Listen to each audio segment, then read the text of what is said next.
Welcome into the Jordy Culotta Show. Wave your hand out there, baby! Shout out to the show. She puts the pinky into the nostril. Man, look at that. Healthy competition, there's nothing like it. Y'all grow up. The line's wrapped around the stadium. Different strengths. I just lost a tooth. It's gonna be fun. You know, we might have a story. I love what you're doing. Ogeron wants to take us fishing this afternoon. Sharif, you play for the bad boys of the SEC, man. We don't apologize to anybody. A lot of people are saying you're going to be wearing number 7. I don't really know. I want to. He look crazy, Bill. Good feet on the old man. This is some back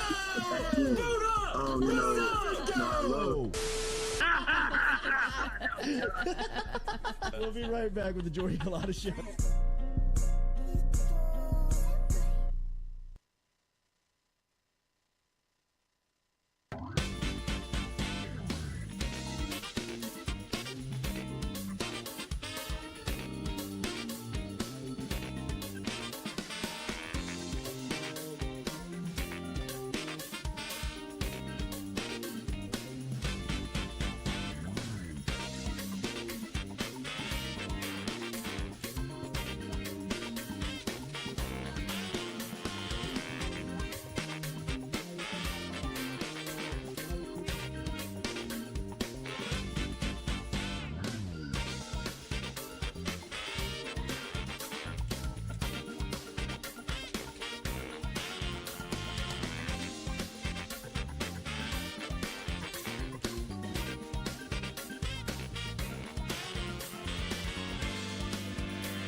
All right, welcome in to a Thursday edition of the Jordy Culotta Show, driven and powered by Go Chevrolet, live here on this Thursday. Make sure to hit that like button, share button, comment button if you don't mind.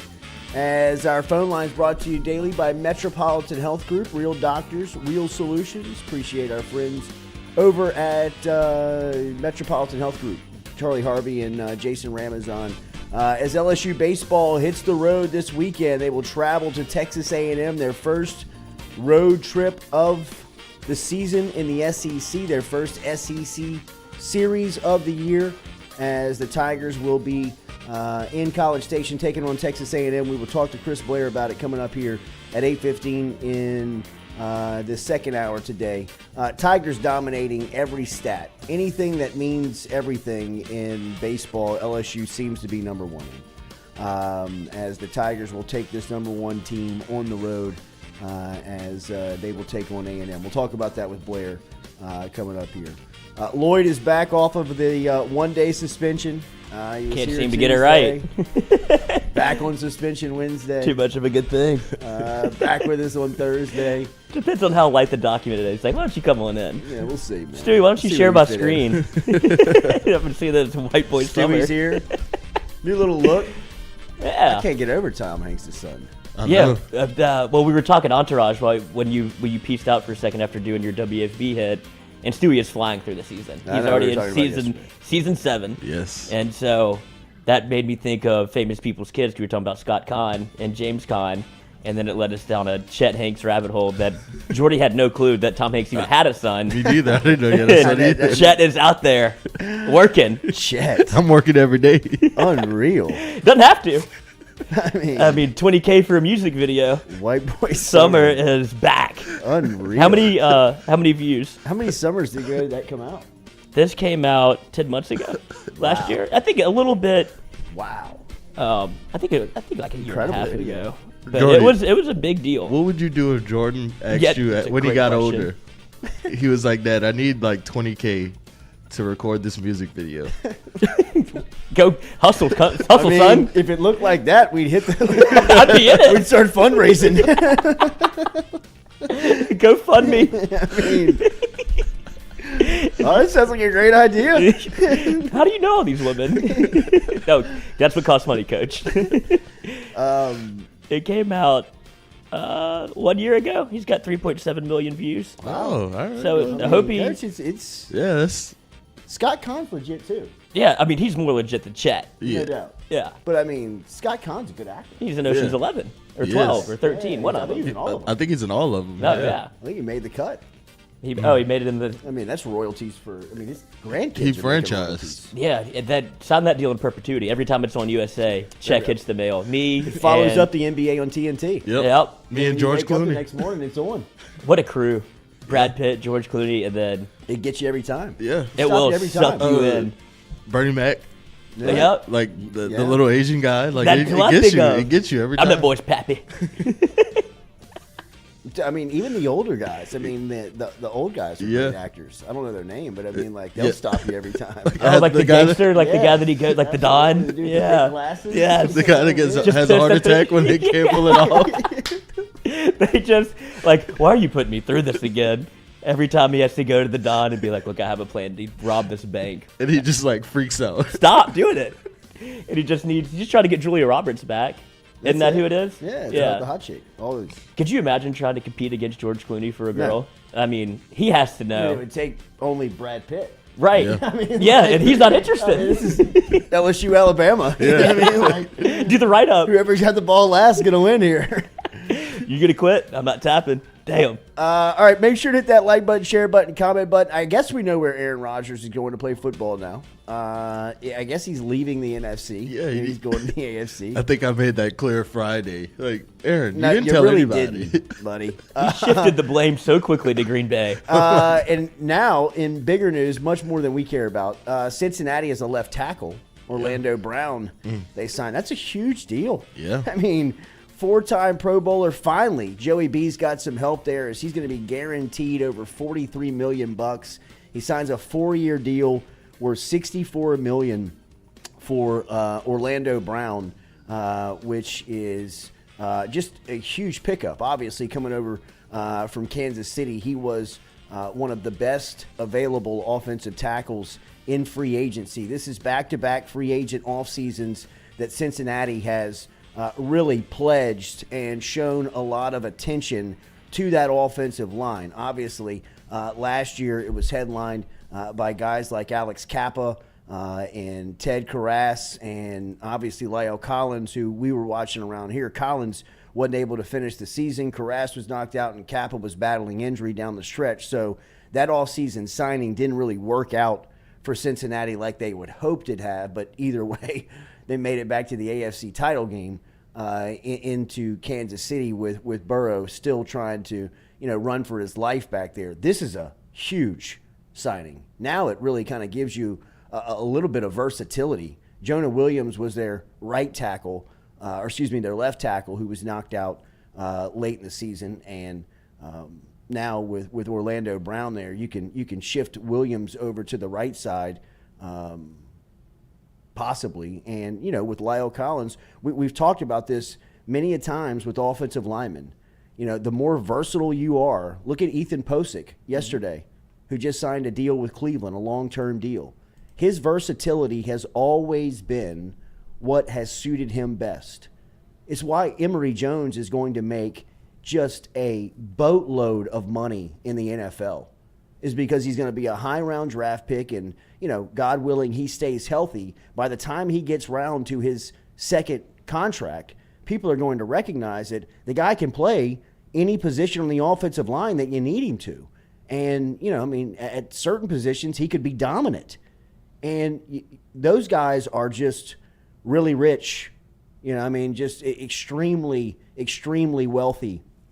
So it was great to see. I thought, of all the free agent news and everything that people are paying attention to in the NFL, and, Aaron Rodgers really sucking up a lot of the press, one of the moves kind of behind the scenes that, may not be front page news, but a lot of people down here will be paying attention to and, kind of be, I guess excited about would be, Cincinnati finally feeling like they've got a bona fide guy in Brown. I mean, last season's signing, I think, just kind of showed you, look, they're committed, right? I mean, they want to find some protection for Burrow.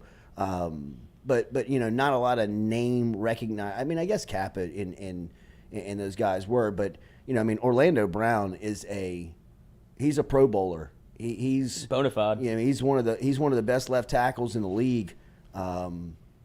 And if he can stay healthy, hopefully he can for Burrow. that could be the secret to the sauce to getting them over the hump and, getting back to the Super Bowl and possibly, winning the thing with, Burrow still on his rookie contract. I mean, I don't know how long that'll last, but I mean, from a year standpoint, he's still under his rookie deal. So. I was just looking at his deal. He's set to make $1 million this year. And his base salary, signing bonus, $5 million. So I guess they're already deferring money a little bit. And then in 2024, this is from Spotrac. Tell me, I don't understand contracts at all. Obviously, that's why I still work here. But in 2024, his base salary is set to be $29 million. So I guess he signed a 4-year, $36 million deal.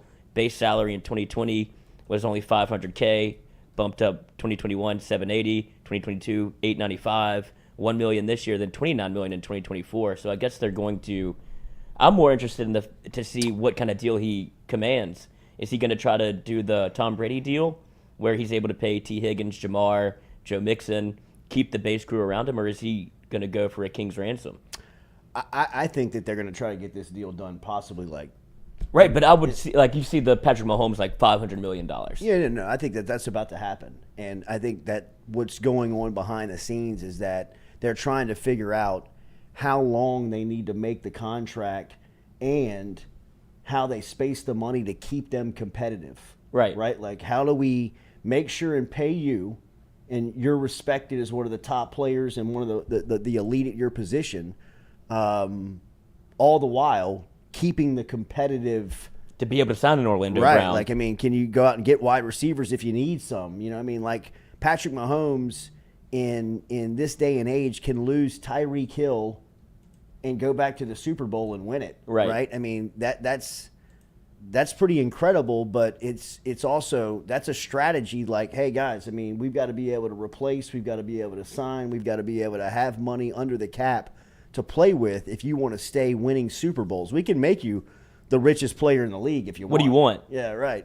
But do you want to have a ton of money and still win, or do you want to be the highest paid in the league? And, for Burrow, obviously, I think we all know it is about winning. So I think they're trying to figure out how they make that deal lucrative for Burrow, secure for Cincinnati in the sense that you have him locked up for the prime of his career, at least the prime of his young career, and you're still able to compete. To put players around him, yeah. Because it's up to him, right? You could go sure to the table and he could command the world and they would give it to him, or he can say, "Look, I would rather have players around me." Obviously, Joe's been having to do this in Cincinnati almost by himself. It feels like from the offensive line standpoint. I love that they went and got Jamar. That was obviously. I think to me that shows that they're negotiating in equal space. They're asking Joe's opinion to try this in with Aaron Rodgers. You saw the way that he had, quote unquote, his list of demands. He was like, "That's not what it was at all." When I was talking to the Jets, they asked my opinion and I gave it. It wasn't me saying you have to sign Odell, you have to sign all of my friends in order for me to be able to come to the Jets. But what Aaron Rodgers has always valued is he just wants to be able to put his input into the room, and the Packers never let him do that. So it feels like he's getting a little bit of respect from the Jets, how they saw how the Packers situation played out. Look, we'll do it the opposite way. If you want to have input in the room, you're more than welcome to tell us who you think would make your offense better. Because at the end of the day, when it's the quarterback, isn't that what you want? You want the guys around you that you can play with. Yeah, without question. And I know Orlando Brown was injured down the stretch last year for Kansas City, but over the last 4 years, he's as consistent of a player of guys like Jason Kelce. He's an accomplished left tackle. He's still young. He's 26 years old. I think that this is a good signing. Another team that really did well yesterday in free agency was the Saints. I thought that the Saints made some moves yesterday that really made a lot of sense and kind of felt a little retro. It felt as if something that Sean Payton and Mickey Loomis would pull off. But I think to get running back Jamal Williams out of Detroit yesterday with an $8 million guaranteed deal, not only what you get from Williams on the field, and New Orleans is going to have some questions around the running back spot, obviously, because of what Kamara is going to have to deal with at the start of the season with whatever happens and shakes out from his legal troubles. Jamal Williams is a very capable back. He's one of the guys that I thought was a real big winner from Hard Knocks last season. If you watched Hard Knocks, at least the preseason edition of it with Detroit and Dan Campbell and that crew and Jared Goff, one of the winners was Jamal Williams. Williams was a guy that, you could see and just feel the passion that he had for football. I mean, like, this guy was just felt like a pro's pro. For a guy like Dan Campbell as a head coach, I mean, I don't know if you could have scripted anybody better than a guy like Jamal Williams. The first person I thought about when I saw that news come across the ticker yesterday was Dan Campbell, just because of how much Campbell just fell in love with Williams during training camp last season, or at least already had loved him. But just to add him to a room that you need, you need some help, right? You're going to need a guy that can perform there. And then the leader in the locker room and the mentality that he has, I think, is fantastic. So signing him yesterday, I thought was awesome.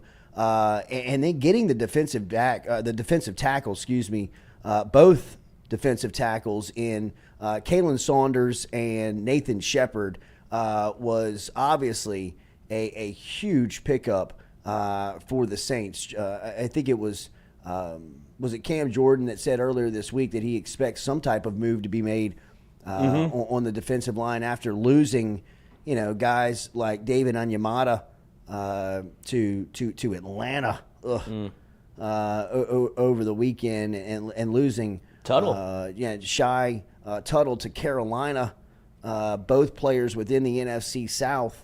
And you're able to go out and get guys like Kalen Saunders, who's a well-accomplished defensive tackle for Kansas City, and Nathan Shepard, who's played a lot of football for the Jets. I thought was two really high-end signings for the Saints yesterday, and really obviously plugged some positions of need immediately.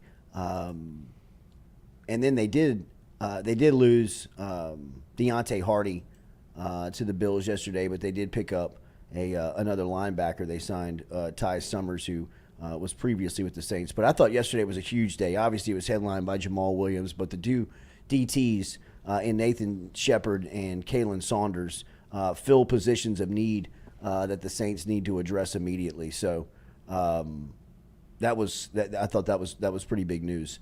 Jamal's going to fit in perfectly with the Saints, right? I think so too. I mean, you talked about his personality on Hard Knocks, and then you see his last interview that he did for Detroit, I guess, whenever he starts like nearly breaking down, but then he shifts character immediately. Yeah. He's like, don't take these tears for weakness, and he cuts a promo on the spot.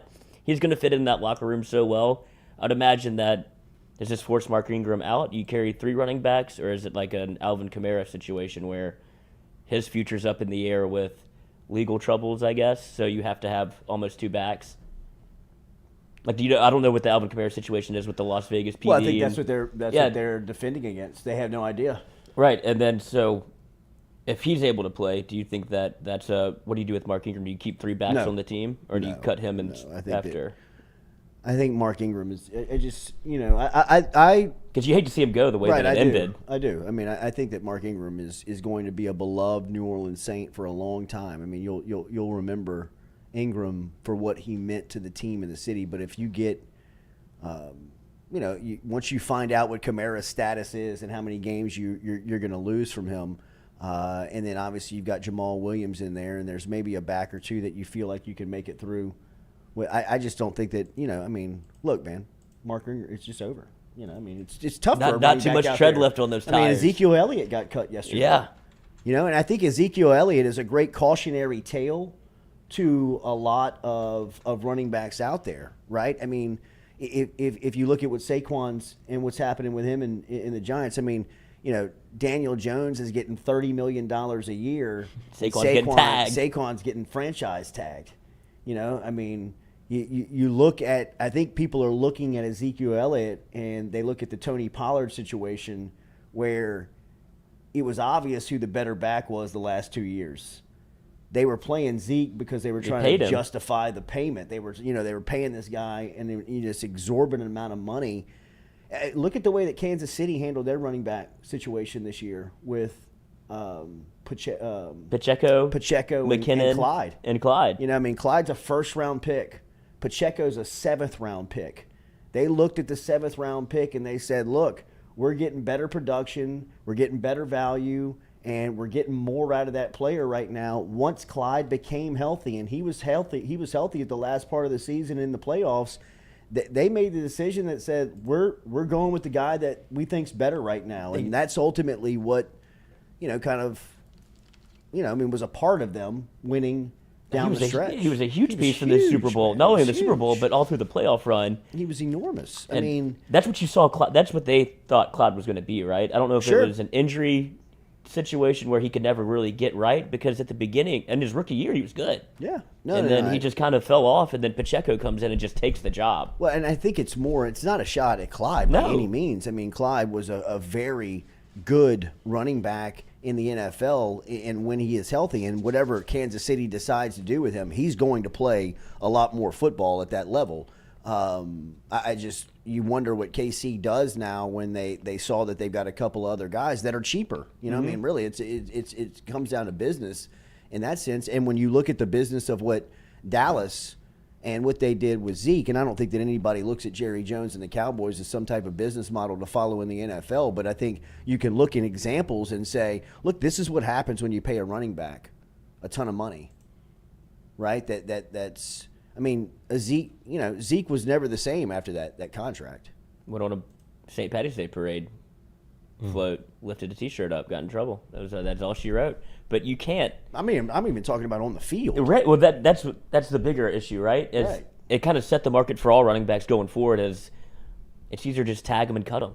Yeah. Well, that's what they've become. They've become franchise tag players. I mean, nobody's going to get. I don't see a running back. If Saquon's not going to get a deal and you're going to pay Daniel Jones instead, there's not a back in the league that's going to get a deal. Right? That's just going to be like this, and they ping-pong around until – like, who's going to sign Zeke? Nobody.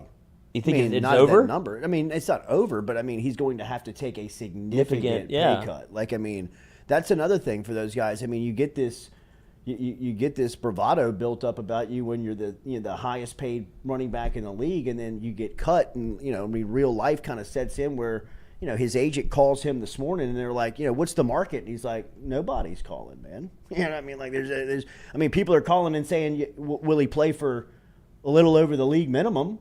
But there's nothing that you've shown the last couple of years that warrants you getting this big contract. So if you still want to play football, which, he's probably got more money in the bank than he needs to live the rest of his life and beyond. So, truly, if you really don't like it, I think that's what these contracts and the money has also kind of set the market or kind of hitting fast forward on is like, hey, I can get out quick if I really don't love it. If you're just an athlete, I was reading a piece about a baseball player who was like 24 years old, quit 2 years ago, and is now like sailing the world. Like he was like, he's an outdoors guy. He just loved it. He's like, he did love baseball, right? Just kind of beat, kind of marched to the beat of his own drum. And he was just talking. He's like, man, I never really loved baseball. Just happened to be good at it. He was like, I was just good. I was just good at it naturally, and everybody around me told me like, hey man, if you want kind of a cool life that you won't have to, your office is going to be a ballpark. This will be a good life for you. And he was like, it was. I made a lot of money. I was able to kind of, but there was so much money in it, like he said, and there's so much money for these athletes, and especially in baseball where there's no salary cap, where you can get in, and if you're able to hit a lick, like 3 or 4 years, next thing you know, you got generational cash in the bank, and you're like, man, you know what? I don't even really like this. He's like, thank you, but thanks, but no thanks. I was kind of losing time to a younger player who was coming up. I was sitting the bench a lot more than I was playing, and I was kind of looking around at ballparks that we had traveled to for third and fourth time in the season, and I was thinking, I'm just over this. I want to do something. And he was like, I had purchased a boat. Like that, the off season before, and he was like, I was thinking about it way too much. He was like, on the water. I kept thinking about the boat. He was like, I was. Next thing you know, I'm like sailing the ocean, like heading to the BVI's. Yeah, it's like once I got there, I was like, I'm done. Yeah. He's like, this is over, man. He was Vince like, on the beach. It's Entourage all over again. Ari's calling, blowing you up. It's like, bro, I have a $30 million guarantee. It's like, lose my number. Man. How about? Yeah, I mean, Leave me alone. that's part of it, though. If you know that going in, right, you manage your money knowing that, like, I'm doing this for 3 years, $30 million. $30 million can get you a long way, Coach. If you know especially that, if you got a good investment guy. Yeah. You know what I mean? Like, we can turn this 30 into 60 real quick. if you don't have to do anything, I mean, like, your grandkids don't have to do anything. come on the beach. I mean, it's so. I mean, like, because that's real. Yeah. I mean, I think fans are like surprised, like, well, I mean, he doesn't love the game, and I mean, how doesn't he love it? You're like, well, I mean, dude, the guy's been playing it since he's 8. Everybody around him's been telling him that you're perfect, and when he messes up, people like, you know, the world's ending. You know, I mean, maybe he just kind of like fell out of love with it somewhere in between college and the NFL. You know, I mean, like, can I argue that Mike Thomas loves football? I mean, at the start of his career, Mike Thomas looked as if he was like infatuated, in love with football. Like he obsessed over football. The craft. Right? Like, I mean, like there was nothing that was going to keep him away from it. Now, Mike Thomas looks as if he finds excuses to get away from football. Right? I mean, like, we could argue whether or not he really loves the game anymore. Yeah. Right? And maybe the money did that to him. Made a lot of money, Coach. You know? And Coach, I can't tell you that in anything that I would do, even something that I love, show up for every day, if you gave me $100 million and promised me and guaranteed me that money was going to be there no matter my performance, you know, like you could get hurt on the first day of training camp and not show up for the next 2 years, and the team's on the hook for $30 million. I mean, I'm like, for real? Foot hurts. You know what I mean? Like, his foot really hurts. I can't say that I'm all in. Yeah. You know, and I mean, so it's tough not to see, or tough to see, I think, sometimes both sides of it. But when you kind of get down to it and you learn, like, it's just it's so much money, and you know, sometimes guys just don't really. They can kind of take or leave the game. You know, I mean, Megatron, Calvin Johnson, Barry Sanders. He got I mean, out when quick. those guys were leaving, Poor Detroit. you know, when those guys were leaving, I mean, you could think, like, you could hear it in their voice. They were just like, I'm over it. Yeah, I'm done. You know, I mean, it kind of sounds like Aaron Rodgers feels like that. Yeah. You know, like, even like 2 years ago, you're like, you don't really love it. I'm sick of this. You know I what mean, he went into the dark. Like Peyton Manning, when he was in his retirement, like that guy is obsessed with football. Look at what happens to him when he's watching another team not call a timeout. We got to get a timeout, are you? I mean, he's like fidgety. Oh, he's playing the position like, in his oh mind. My God, yeah, he's like, what are they doing? Happen? Yeah, holy shit! How is this happening? What was the really how bad could Monday you be night this game? Dumb? Yeah. Oh, I don't know, but I know what you're talking about. How could you disrespect it? That's what it really feels like. How can you disrespect the position in the sport? How can you not know this? Right. You know, if he had like a bat phone and he was God. able to call in, that would be the best. That would be the best entertainment. Oh, absolutely. He gets a headset and he gets one phone call, like, call a time. Y'all better, you son of a bitch, call a timeout, because that's what it is. It's his he would kill to have Aaron Rodgers' body and like his health, because he would still be playing. Like Peyton would, he couldn't feel his hands. I mean, Tyrann Mathieu loves football. Yeah. You know what I mean? He's a football guy. He worships football. It gave him everything. But he still respects it like right. that. I mean, a lot of these guys, that's how it's worked. You know, the game gave them the life, but once they get the life, they're like, screw the game. Yeah. You know what I mean? The game ain't doing that for I me didn't really anymore. like that too much. I mean, look at Ja. Like, I remember Brandon Bass. We talked about Brandon Bass yesterday. Brandon Bass, when he was I'll never forget this. Butch Pierre told me we were watching Brandon Bass work out one day and stayed after practice for like an hour and a half. And my job was to stay and like fish balls out of the net and like pitch them back to him. And Bass was shooting free throws on one end, and Butch Pierre was talking, and he said, "You see that guy right there?" And he was talking about Bass, and he said, "You think he's a pro?" And at this time, people were wondering. Like, Brandon Bass was he was a 2-year guy at LSU. He was the freshman of the year his freshman season in 2004. He was the SEC player of the year his sophomore season in 2005. And he was really debating whether or not he should come back. And he was a last-minute choice to go to the league. I'm telling you, like the deadline was like midnight on a certain day, and he made the decision at like 11 p.m. to go pro. And it was back and forth. And I was in the room that day with him. I mean, there was a 3-hour period where he was coming back, and then there was like a 2-hour period where he was gone. You know what, fellas, he I'm showed coming back up, back. and 30 minutes later, he was coming back, and then he was gone. But this now, mind you, if he comes back, this is the 2006 season. team. Yeah. This is the Final Four team. Oh. With Tyrus Thomas and Glenn Davis and, I mean, like Daryl Mitchell and Tasman Mitchell and all these cats. I mean, put Bass on that team and think about what happens, right? But Bass, they said, and this is what it came down to. And Butch Pierre said, I've been recruiting basketball for, like, this time it was like 20 years. He said, never have I seen a prospect love the game more than Brandon Bass. He said, you know why I tell you that? I was like, why? He said, this kid used to wake up at 3:30 in the morning every single day, unprompted. His mom died in front of his face when he was 12 years old. Like sitting on a couch, had a heart attack right in front of him.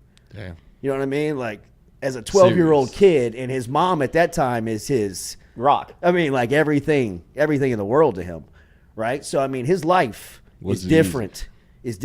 He's growing up in the hood in Baton Rouge, like the bottom. Got up every day at 3:30 in the morning, would dribble his basketball like 1.5 miles, 2 miles to Capitol High School, where as a sophomore or a freshman, he had a key to the gym and would put up 800-900 shots before the sun would ever come up, take shower at the school, get dressed for school, go to school all day, do the practice, walk home again, do the whole process over again. Like, and I mean, when he met his high school coach, I believe it was Terry Rito at the time, told him, he was like, Coach, listen what Brandon Bass does every single day. And, you know, I mean, there were schools lined up around the country trying to get him at the time, but LSU ultimately won. But there were a lot of questions on, is this guy going to be a pro? Is he a little undersized? What position would he play in the NBA? Well, he went on to have like a 8 or 9 year career, won champion. He was on championship teams, ended up going to China. I believe he still plays in China and is a superstar over there and has made gobs and gobs of money. I mean, millions and millions of dollars of cash. Still playing, though. I was about to say. Still trying to find ways to play the game. Like, he's over in China still trying to find ways to play the game because he loves it. He absolutely worships the game of basketball. And in the short time that he was here at LSU, I had a chance to spend, we grew close to one another and just doing that type of stuff, like catching the ball out of the net for him and just kind of feeding it back to him. I mean, you just kind of, whether you're standing there in silence or whether you're sitting there talking to one another, you're still spending time with somebody. And it's like moments that, you know, kind of draws you close. I remember I had a friend of mine that had a kid at Our Lady of Mercy. Now, funny enough, my son goes there, but a friend of my dad's, Andy Simon, his son, Andrew Simon, was at Our Lady of Mercy, and Brandon Bass was like his idol. Like, I mean, at this time, he was like a 4th or 5th grader, and like, you know, LSU basketball was pretty good, and Bass was the guy. So, I mean, like, Bass was the dude. And so he wrote, like, they were like, you know, write a project about your hero. And and Andy Simon called me and said, you think you could get Brandon Bass to go to his classroom? That would be awesome. While he's reading, like, surprise him, like, walk in, like, Tom Rinaldi. My hero is Brandon Bass type thing. So I'm like, Bass, you want to go? I mean, it was like 10:30, and I'm like, they got nothing to do. He's been awake. I mean? Like, yeah, he's got nothing to do. So I'm like, he's like, yeah. I mean, like, I'll do it. Yeah, why not? So we show up to Our Lady of Mercy, and this kid is like, we like timed it perfectly. This kid is like reading about Brandon Bass. Bass. They're like, you step up in front of the class and tell us about your hero. And like, this kid, it's Mikey Matuk's brother-in-law. Yeah. It's There's my car insurance. Yeah, it's Mikey Matuk's brother-in-law. This kid, Andrew Simon, is reading a like report around Brandon Bass, and like the teacher like is like text the dad and is like, send him in. Send him in. And like Bass walks into the room and like the whole is like, ah! Oh my God! Talk about an automatic A. It was unreal, man. I mean, it was like one of those scenes that like only a movie could create. I mean, it was amazing. But just Bass, somebody that loved it, man. You know, I mean, does he wish he would have come back? You know, I mean, he like the way we were trying to tell him in that room was, dude, you've been poor for 19 years. Be poor for one more. Please. You know what I mean? Like, be just like poor for one more year until you make it. Like, I mean, you will be rich a year from today. I'm not trying to be selfish, but you know, like, I mean, he's like thinking, like, and as he's telling in the room, he's like, man, y'all weren't there. You know, like 4 a.m, I'm dribbling, you know, like through the bottom. You know, like gunshots are happening, you know, all around me, and I'm just dribbling straight to the gym every day. And now I'm here, and I got a chance. I'm going. Yeah. You know, and you're like, dude, what are you gonna say? You know, like, what are you gonna? You already put in the work. There's nothing, you know. He's like, I don't need one more year. I know what y'all need one more year from me. Because like people were like, dude, you're gonna be a 2nd-round pick next year. If you come back, you're gonna definitely be a 1st-round pick. You know, it was like you're right on the bubble, dude. You're gonna be like either a late 1st or an early 2nd. And I believe he was the 1st pick in the 2nd round by the Hornets. Yeah, Hornets. By the New Orleans Hornets. And then he went to like Boston, and he went to the Lakers, the Magic. He went to Orlando and the Mavs. He played with Kobe in L.A. He played for Dallas. I mean, he was in some of those Boston-Cleveland series with LeBron. Like, he was a major player in those series. Did he link back up? Was that the Big Baby era also with the Celtics? Were they on? They were on the same team. I don't think they were. They weren't. I don't think they were. I don't think they were on the same team. But they were on the same team for 1 year. And they were 1 year, like 2000. Bass was the player of the year, and Big Baby was the freshman of the year in 2005 on that LSU team. No, I was talking about for the Celtics. No, I know. Okay. And Bass was great for Glenn. Yeah, I'd imagine. Like, great for Glenn. You know what I mean? Like, somebody, like Glenn hadn't been checked in his life up to that point, up until the McDonald's game. I believe it might have been Dwight Howard in the McDonald's game that he was playing with that got, you know, just kind of put it on him for the first time in a long time. He had kind of been like biggest kid on, you know. I mean, just didn't have it. And Bass used to bust his ass every single day. And, I mean, he would let him know about it. I mean, and there was the way that relationship started was very contentious. You know what I mean? It was very back and forth. It was very – like, I remember Brandon Bass, you know, calling him. He was like, why they call you Big Baby? You know, like, why? Like, he would ask him in the locker room. And by, like, the 2nd or 3rd week of practice, Bass was like, the way he would get to him, Bass would tell him, I know why they call you Big Baby. Soft as shit. Yeah, I know why they call you Big Baby, because you literally are a big baby. Like, he would, like, tell him to his face. I mean, like, Glenn would be like, he would almost start crying. You know what I mean? Like, he would break Glenn down to a point where it was like playground type stuff, but Glenn needed that in his life. You know what I mean? Like, it was the Shaquille O'Neal, Stanley Roberts stuff. Right. I mean, when Shaq got to LSU, he was like, who is this guy? You know what I mean? Like, I was supposed to show up and dominate. And Glenn thought, like, y'all been, you know, begging for me at LSU for the last 3 years. I did y'all a favor by showing up. Now give me my starting role and get out of the way. And Bass was like, you got to come through. I'm the SEC Freshman of the Year. I'm the one that's going to be starting. I'm the face of this whole program, right? And to see those guys go at it every single day. When Brady comes through here one day, we'll get him to tell some early. That 2005 team, you could see it. Like, Tyrus Thomas was a true freshman on that team that they ended up redshirting, like, right at the middle of non-conference. They played him in the exhibition game, and he got hurt that year. He did something to his neck, and they were like, he was like, I can play, and the doctor's like, you shouldn't play. He's like, you could play, but just sit out. But at that point, he wasn't Tyrus Thomas. Right. Nobody was looking at him and being like, he's going to be a lottery pick next year. Why is he playing? Yeah, like, I mean, it was like, this guy's going to need to develop. I mean, it's just like, let's just play it slow, you know? But, I mean, like, you had those guys on that team. Daryl Mitchell was young on that team. You know, that was a year before Tasman had gotten there. But, I mean, you could see it. You were like, if this all comes together and you're able to land Tasman and Bass comes back, bro, I mean, like. Well, that's why they were begging for him to come back. They saw the future of it. We're a year away. Yeah, I don't think they thought they were going to win the Natty or make a Final Four. But because, I mean, like, in the middle of it, I remember them looking up. I remember Brady and Butch Pierre, like, looking up and being like, we're fucking good. You know what I mean? Like, I got a coach. We're really good. You know what I mean? Like, we are loaded. Ooh, they went to West Virginia in November. Like nobody was paying attention. It was still football season. Like LSU was playing Arkansas. You know what I mean? It was still like people weren't even paying attention to basketball at the time. And John Beeline's kid was the point guard. And John Beeline was the head coach for West Virginia. I mean, West Virginia, I want to say they made the Final Four the next year. Yeah, that's what I'm thinking. Like the Pitsnoggle teams, whenever they were in it. Pitsnoggle and them. And then boys. And they beat that team in OT. Daryl Mitchell hit 2 bomb 3-pointers. I mean, hit one from the coffin corner and like just impossible to win it. And I remember them getting on the plane saying, "Buckle up." Like, we on. We got one. Brandon Bass Jr.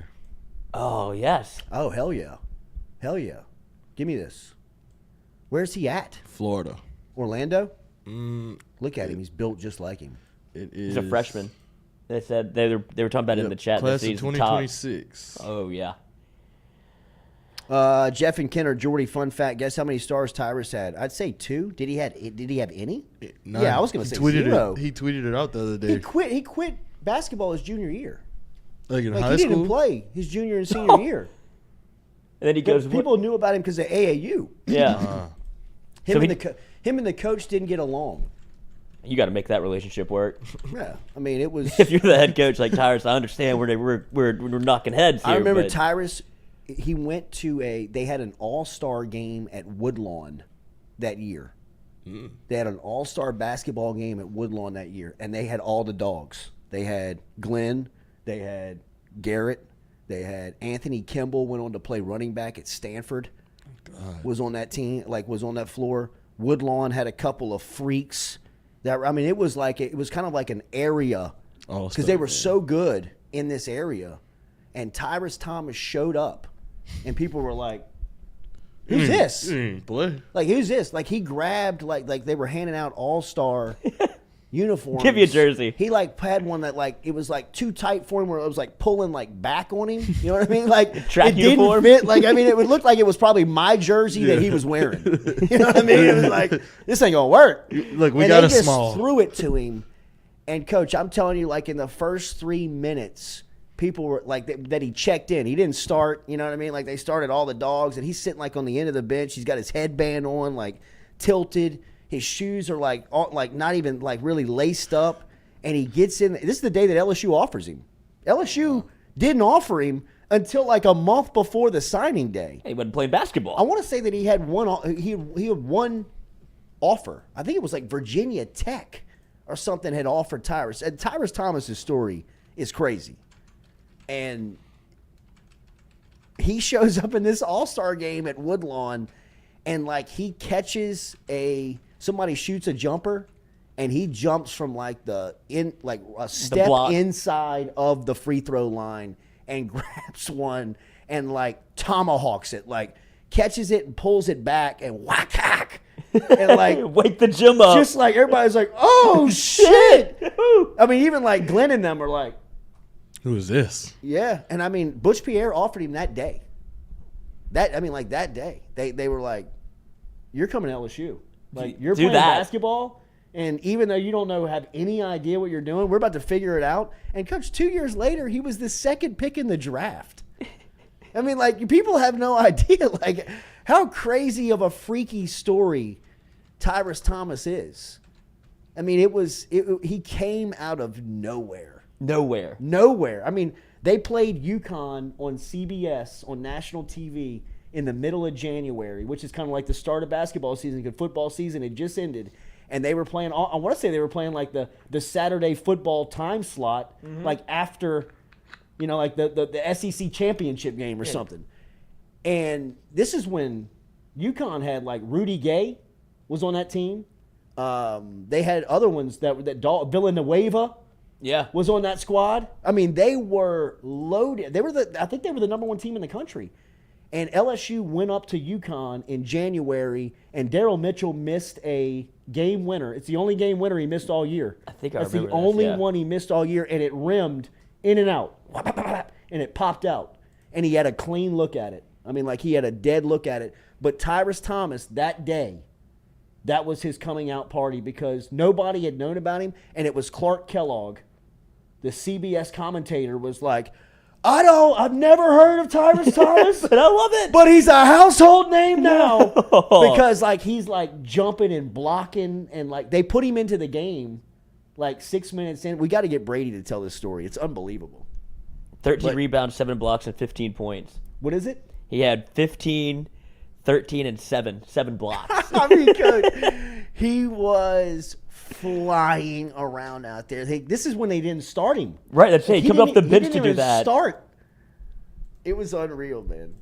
It was unreal. What's going on in the world of basketball? What's going on in the world of sports now? Well, yeah, I doubt anybody cares about 2006 basketball. Well, at least you could tie it into the tournament. We got the bracket challenge going up, right? You got to get your picks in by 11. Is that correct? That's when the first game is for March Madness. Golly, man, today is one of the dream days. Oh, vasectomy day. If you're a sports fan, yes, this is absolutely. Well, I guess vasectomy day would be yesterday. Right now, you got to rest. You don't have a knife. You got to be rested. You got to rest. It's like you got to get the first. It's either the Monday of first 2 out, Monday of Masters Week or Monday of Tourney Week. Yeah, absolutely. I mean, it's the ultimate. That's the links that men will have to go to watch sports. Put the peas on the balls. Yeah, exactly. Yep. Like I will. Close that door. I will lobotomize myself so I can watch 3 days of basketball. Like, can't do much. Sorry. Fell under the lawnmower. But I mean, today is it literally is. I mean, it is one of the Christmas days of the sports season. I mean, like especially if you're in corporate America. Oh God. I mean, now that we're kind of independent, I guess you don't like feel these days anymore. But like when I was back at the corporation, back at Russia. I mean, like, I was plotting my exit. Like, I got a bunch of work last meetings. night. I was like, I don't know what y'all expect from me tomorrow, man, but I am slammed with homework. Yeah, I mean, I am not going to be able to get up. Slammed with homework. A lot of stuff I got to do. My kid is sick. I have COVID. Yeah. In 2006. We would used to, in high school, we would go, this is the only time I ever went to the library because they had all the monitors in there. Yeah. And we would just go in there and every single computer was on some form of March Madness. And we would just sit there and we were literally just going up and down the aisle, like trying to watch every game. That was before like you could even split screen it. You had to put it on separate monitors. Gosh. And we were just like, where is everybody? A Jimmy Yacht special. Oh, but this has got to be his Christmas. Oh, dude, this I think of Jimmy Ott on this day. I think of myself as a young radio guy that I would go meet Ott at his remote somewhere, and it would be just like sports heaven. I mean, there would be TVs everywhere. You'd be on sports talk shows and talking about March Madness. It's one of the great days in sports. I mean, this is Super Bowl Sunday. This is big game Saturday. This is as good as it gets as far as sports go, and you get 2 days of it. Right? I mean, you get today, you get tomorrow, or two of just every you don't realize that you have True TV. You don't realize that you have TBS. Right. You don't understand what these stations are or why they exist, but your TVs are going to be plugged into them for the next 4 days, and then you're going to get back to them next weekend. It's just a beautiful time, man. It's an absolute beautiful day in sports. And why don't you tell us how you're shading out of work today? What's your story? Who you telling? Do you even have to lie anymore? Has it become such a first? I feel like you can get away first day of the tournament. I got to imagine there's still a heavy percentage of suits out there that are still so squarey that they don't even know today exists. Wait, what is today? Well, it's a Thursday. The TPS reports are due by 9. I gotta go talk. And we have a full staff meeting at 12. And everybody back at 3. You're like, whoa. No lunch Deborah, today. Debbie, chill. No, it's Deborah right now. All right? My son is sick. Bad sick. So I'm going to have to put off those TPS reports until next week. Right. All right? And as far as that mandatory meeting at 3, ain't no way. Can't happen. Zoom in. I mean, if you need me, I can't even Zoom today, Debbie. Yeah, laptop just broke last night. I'm not going to be able to do that. I've got way too many emails that I'm going to be responding to, and I'm going to be dealing with clients at that time. So y'all manage today, Deborah, and I'll be back on Monday. Because I'm sick tomorrow too. Yeah. Just know in advance that I'm not going to be here tomorrow. And Debbie, here's the deal: you don't want me here. No, I'm pulling down the production of not only my department but everybody around me. Because they're coming in my office. Because I'm reacting to the games. I'm letting people know what's going on. You know what I mean? The people that I've conned into doing brackets around the office are going to want to know what the score is. And I'm going to have to update them, Debbie. So you'd rather them texting me than coming from their desk to my desk. Oh, because once you wrangle, if you get I'd imagine every office does like a bracket challenge, right? Everybody, everywhere you work is doing some sort of something where everybody on the planet can fill out a bracket. And all you have to do is pick somebody. You don't have to know anything about the sport, but this is when it's kind of a seminal moment. Even Debbie has a bracket, right? Like everybody wants some little taste of the action. Probably not. But yeah, then there's the fun suckers that are like, look, we got a job to do. It's like, yeah, it's this today. Yeah.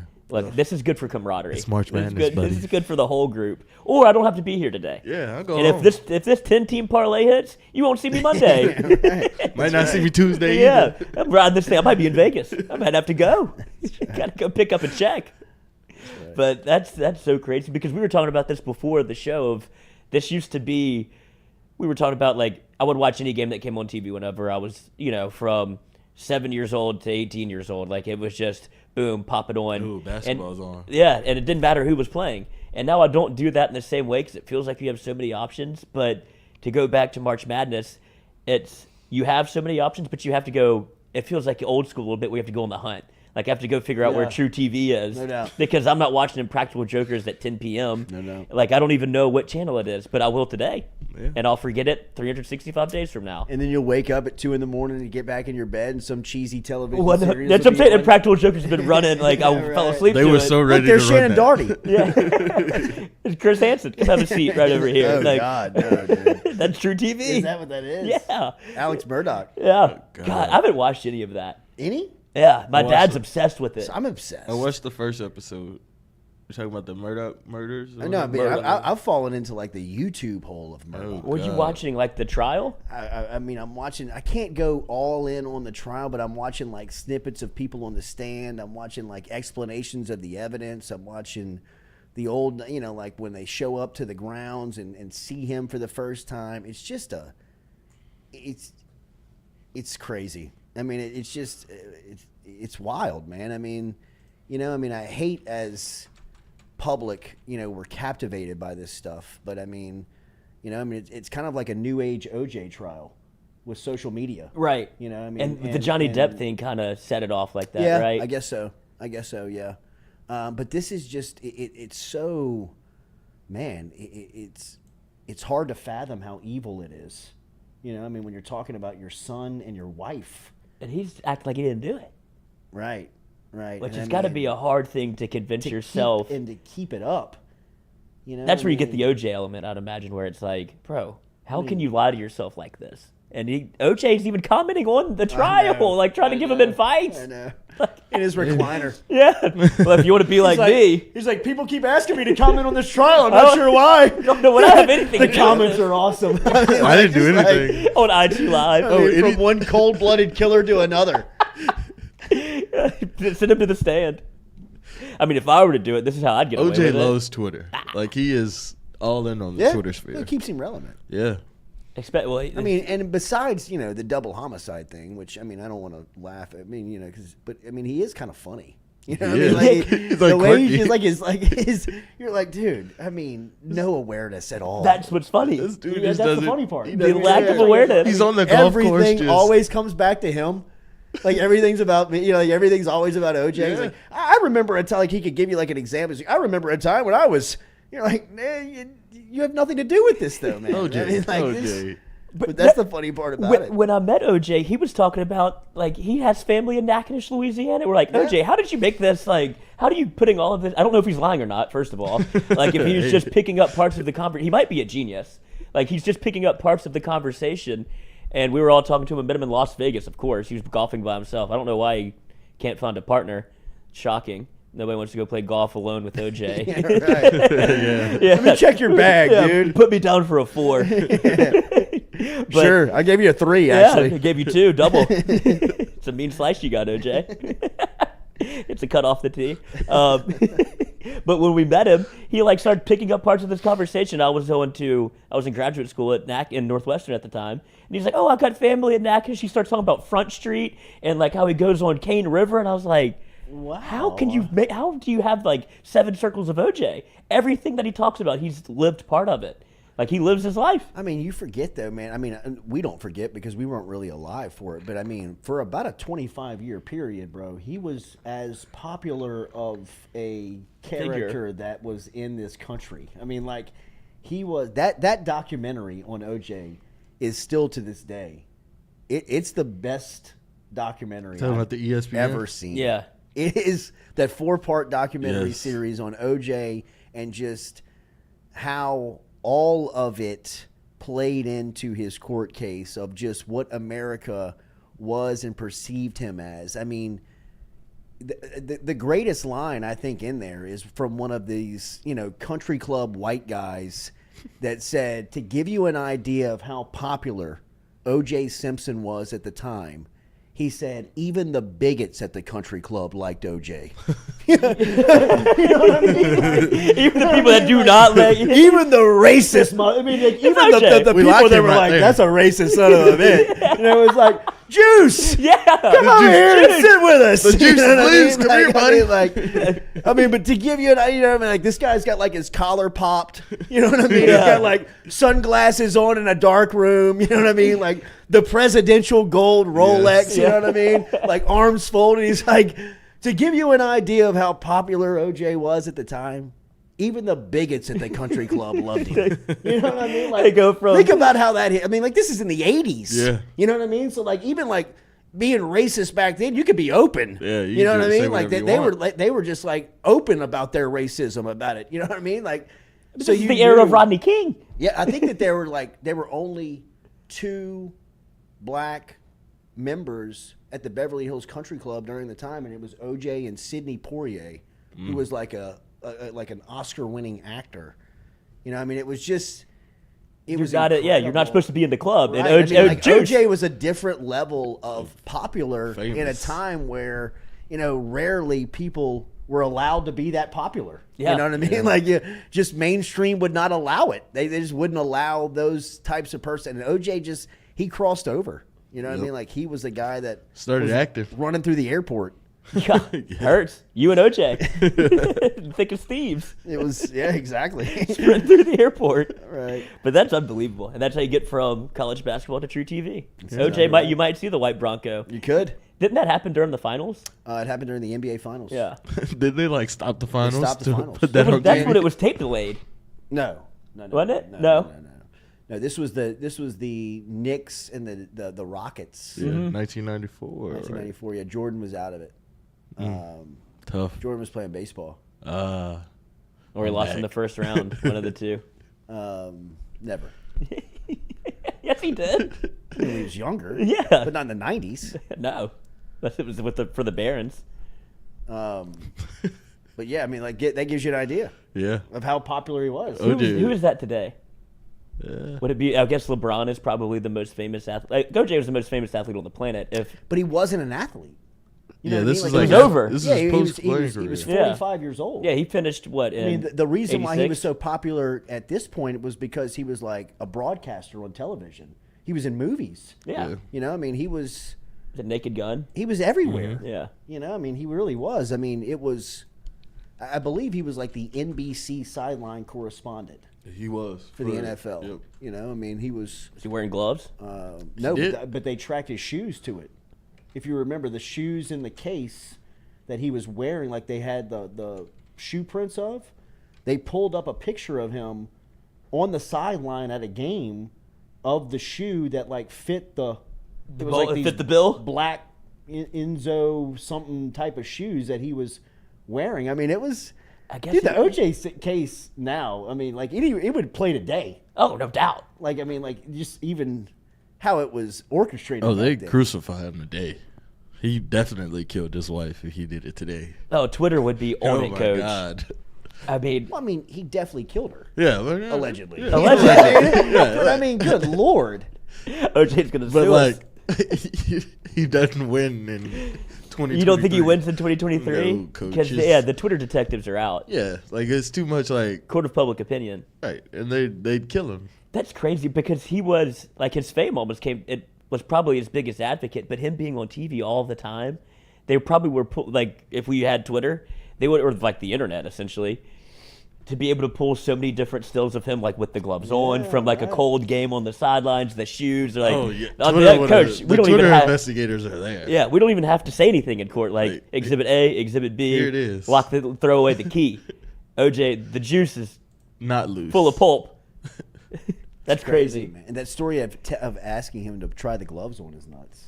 Well, have you seen the FX show? Yeah. Where they're like, don't do "Dude, it. Do not do this. Because he's an actor. Yeah, he's like, don't do this, man. And the glove is like, it's like this thing. It's all withered away, there, yeah. Dude. Like, don't do this. Been in evidence for and 6 months. then OJ goes into Oscar mode, Oh, dude. He's just like, unbelievable. Look at this thing. It totally fits, dude. he's like, Put it on backwards on the wrong hand. Johnny Cochran's like, my guy. See, It's over. It's And over. When OJ decides, like, all right, like it's been enough of me, like showcasing how hard, then he just holds it up. Yeah. He's like, look He's at like- this. he's like- This isn't mine. His hands are in the air. Yeah. He's like, I mean.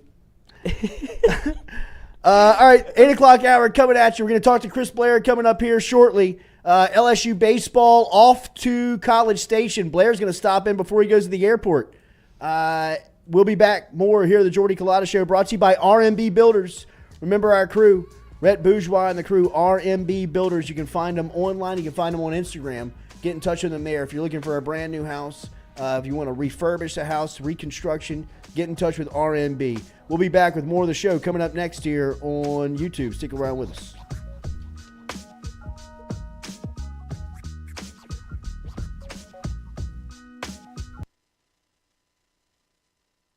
Hey Baton Rouge, when traveling through Natchez, Mississippi, whether you need to fill up your vehicle or your belly, stop by Go-Mart and On The Go Deli.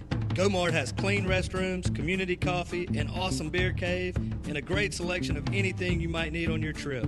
So stop by Go-Mart at 4 Sergeant Prentice Drive as you're entering Natchez on the left, and visit Tom and Wright Granning and their awesome team at Go-Mart.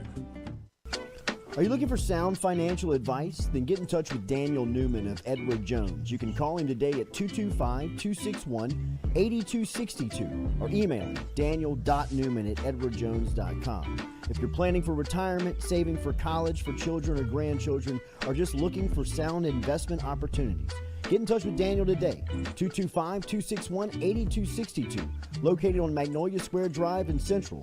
Daniel Newman of Edward Jones.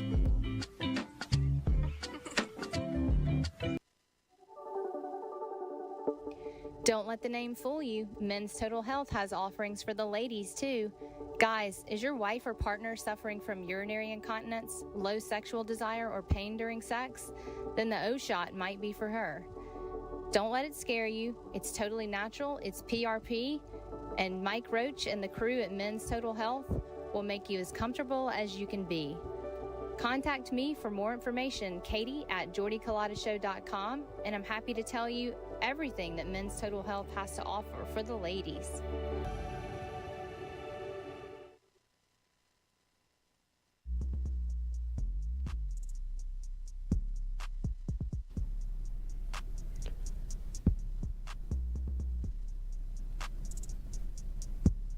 Fourier Insurance Agency, established in 1946, locally can help you with any of your home, auto, commercial, contractors, life and health insurance today. Give them a call, 225-383-0682, or log online to FourierAgency.com.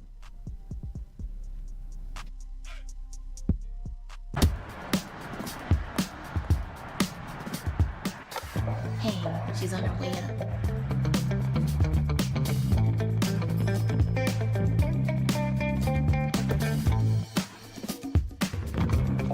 Hey, G, I got you something. Hey, Coach, what do you think? Is this too much? If you look good, you play good. All right, then. Let's get it done.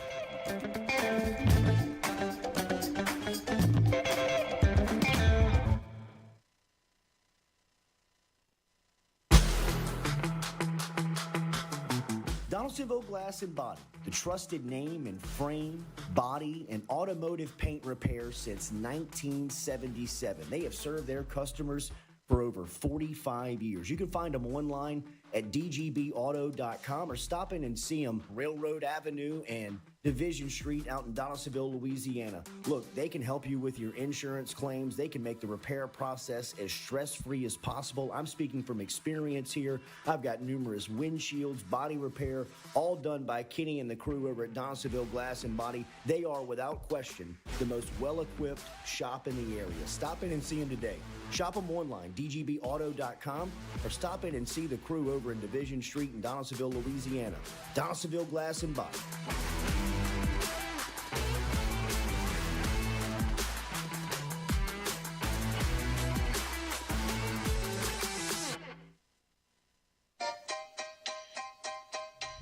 Hey fellas, it's Jordy Culotta for my friends over at Men's Total Health. Guys, do you suffer from fatigue, decreased libido, erectile dysfunction, weight gain or loss of muscle mass, signs of depression, anxiety, hair loss, mental fog, general loss of interest? Then you might be suffering from low testosterone. Go see my friend Mike Roach and his great team over at Men's Total Health, over in Metairie at menstotalhealth.net online. And stop in and see how they can change your life today. A simple shot and some knowledge from Mike Roach can get you back up, moving with your energy, get your sex drive back, build your muscle mass, make you feel young again. All online, menstotalhealth.net.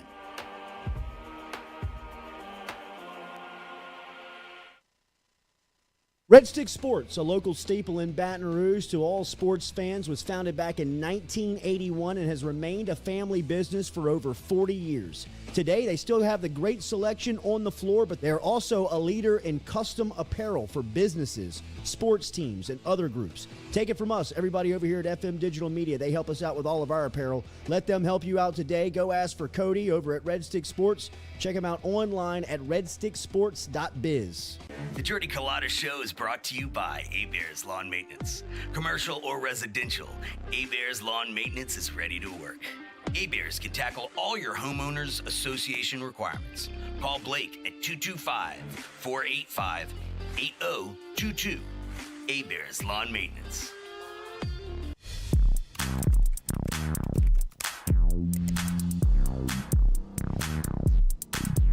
Get Gordon and get it done. Get Gordon and get it done. Corrects done. Personal injury done. Workers' comp done. Truck wrecks done. Get Gordon and get it done. Get Gordon and get it done.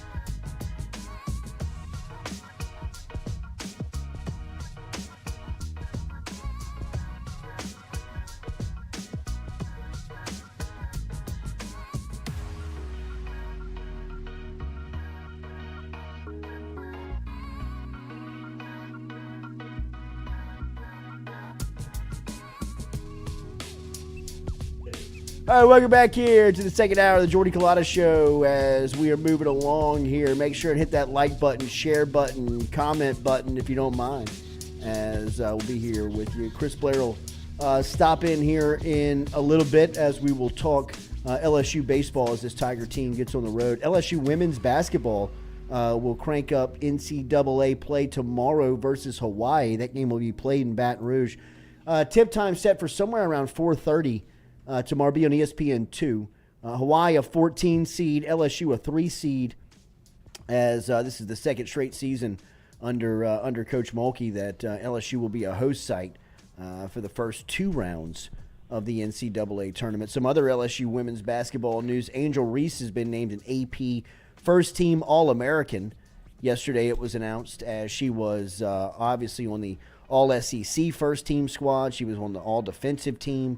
And was the number 1 transfer as far as the transfer portal was concerned last season when she got to LSU. That was a huge get for Coach Mulkey. She's also a finalist for the McLean Award, which goes to one of the nation's top 5 players, and she's a semifinalist for the Naismith Player of the Year award.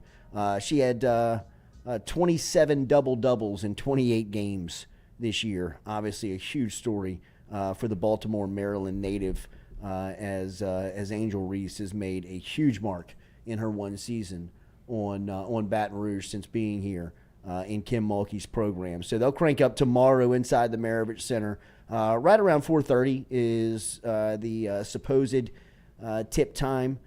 We also saw FanDuel, the sportsbook, put out their over-under win totals for a couple of college football teams, including LSU going into the season, as the 2023 college football over-under win totals feature Georgia, the Bulldogs, at the top of the list, and not the toughest schedule for the defending national champs, as obviously they'll have a couple of tests in conference play, but the non-conference, very weak for the champs as Kirby Smart and the Bulldogs come back for another season. They're over under 11.5 wins for the Bulldogs. Not a lot of margin for error for Georgia. Right under them at 10.5 is both Michigan and Ohio State, the two teams that obviously out of the Big Ten and huge rivals to one another.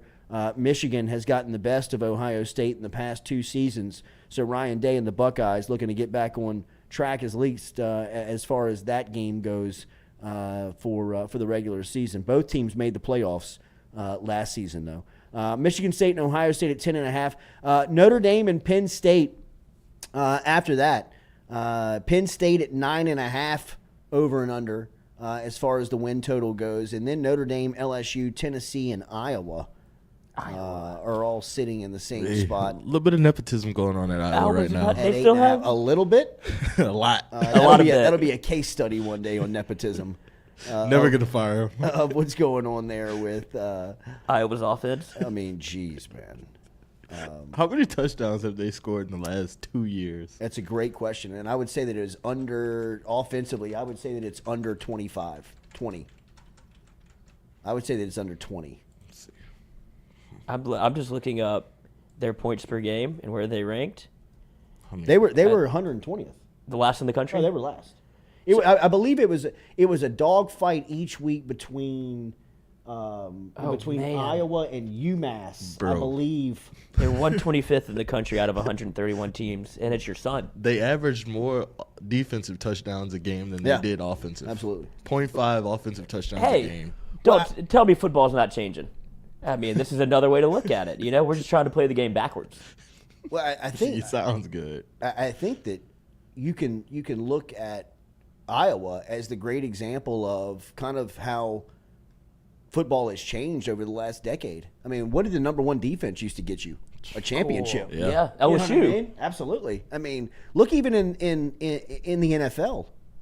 You know, I mean, the NFL has now gone from, routinely defensive branded squads. I mean, look at what's happened to the Los Angeles Rams. Yeah. Sean McVay has now, over the last 2 years, if you're paying attention to what's going on with McVay and the Rams, he has said, hey, look, last year he said, I'm leaving. Y'all got to pay me. I'm tired of being disrespected. I'm one of the top coaches in the league. I brought y'all to the Super Bowl. Now I'm about to win another one. Give it to me. So he gets $20 million a year last season. This year, he goes in there and he says, I want full control. We're not overpaying for these defensive players anymore. I'm tired of looking around the league and seeing guys like Andy Reid lose Tyreek Hill and replace him with another offensive player like Juju Smith and win the Super Bowl. I'm tired of looking down in South Beach and seeing Mike McDaniel, who, is an offensive coordinator last year, have all these weapons down in Miami on offense. I'm tired of looking at Zach Taylor, who used to coach under me in Cincinnati, get Jamar Chase, T. Higgins, Joe Mixon, Tyler Boyd, and Joe Burrow. Meanwhile, y'all want me over here in L.A. playing with an overage quarterback and no offensive weapons, and we got all our money tied up on defensive stars. That's about to change, right? I mean, you look at the way football is being won and lost these days. I mean, Iowa is a great example of that. Iowa's defense was like SEC good. Yes. You know what I mean? Like, they got playmakers on that defense, guys that can change the scoreboard. I mean, guys, 5-6 years ago, if we were talking about college football, a team that you would have been like, man, I don't want to play Iowa, because your team would have been built differently, right? But, I mean, top defenses in football mean squat now. I mean, really. I mean, you got to be a top 15 in the league, in the NFL. You got to, you can't be bottom of the league in defense and win the championship. I believe Kansas City's a top 15 defense. Yeah. Right? I mean, combined with a top 5 offense is what you got to have. I mean, look at Burrow and the Bengals. Yeah. I mean, look at the Saints. Would they give up like 14 points per game their last 6 or something like that? And that defense is stout, and it doesn't make a difference if you scored 10 points a game. Yeah. Like, you can't. It's lessmiles.com. That's what I feel. I'm sure Iowa has to feel some type of way. They had 19 touchdowns last year. How many defensively? Wow. 19. But LSU at 8.5. We'll get back to it. I would early here, just hearing that, seeing that, getting the first reaction from it. I would take the over on that. Mm-hmm. I would take the over on that. Chris Blair is here, voice of the Tigers. He's here every Thursday, and he's hopping a flight here in a couple of minutes and taking off to College Station. So we'll get him in and out, but we'll talk about LSU and Texas A&M, a huge matchup in conference play coming up from Bryan, Texas this weekend. Jordy Culotta Show brought to you daily by Katie's Restaurant down in New Orleans. Remember, Katie's Restaurant, you can find them on Iberville Street, and you can always find them online. katiesinmidcity.com. katiesinmidcity.com. Great menu over there that features St. Louis-style pizza and all of the Gulf South's finest. You can get po' boys, you can get red beans and rice, you can get fresh shucked oysters down there. Stop in and see them over at Katie's Restaurant. Their sister restaurant, Francesca's by Katie's, is located in Lakeview, and you can get all the information online at katiesinmidcity.com. katiesinmidcity.com. The voice, Chris Blair, next here on the Jordy Culotta Show. Hey now.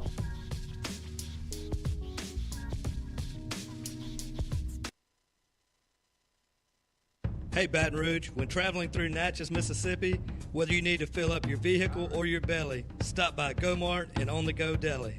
Go-Mart has clean restrooms, community coffee, an awesome beer cave, and a great selection of anything you might need on your trip. So stop by Go-Mart at 4 Sergeant Prentice Drive as you're entering Natchez on the left, and visit Tom and Wright Granning and their awesome team at Go-Mart. Are you looking for sound financial advice? Then get in touch with Daniel Newman of Edward Jones. You can call him today at 225-261-8262 or email him daniel.newman@edwardjones.com. If you're planning for retirement, saving for college, for children or grandchildren, or just looking for sound investment opportunities, get in touch with Daniel today, 225-261-8262, located on Magnolia Square Drive in Central. Daniel Newman of Edward Jones.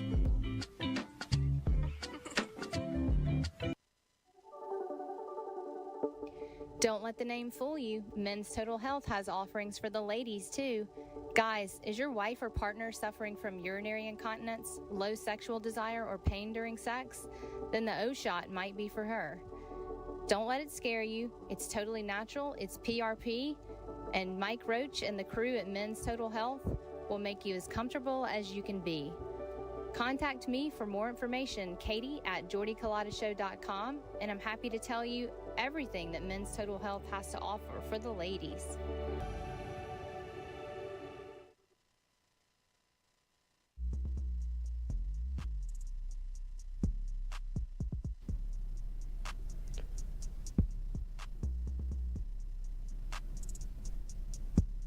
Fourier Insurance Agency, established in 1946, locally can help you with any of your home, auto, commercial, contractors, life and health insurance today. Give them a call, 225-383-0682, or log online to FourierAgency.com.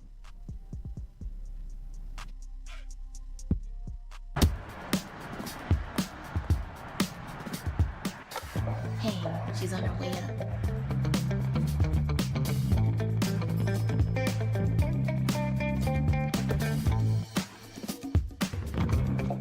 Hey, G, I got you something. Hey, Coach. What do you think? Is this too much? If you look good, you play good. All right, then. Let's get it done.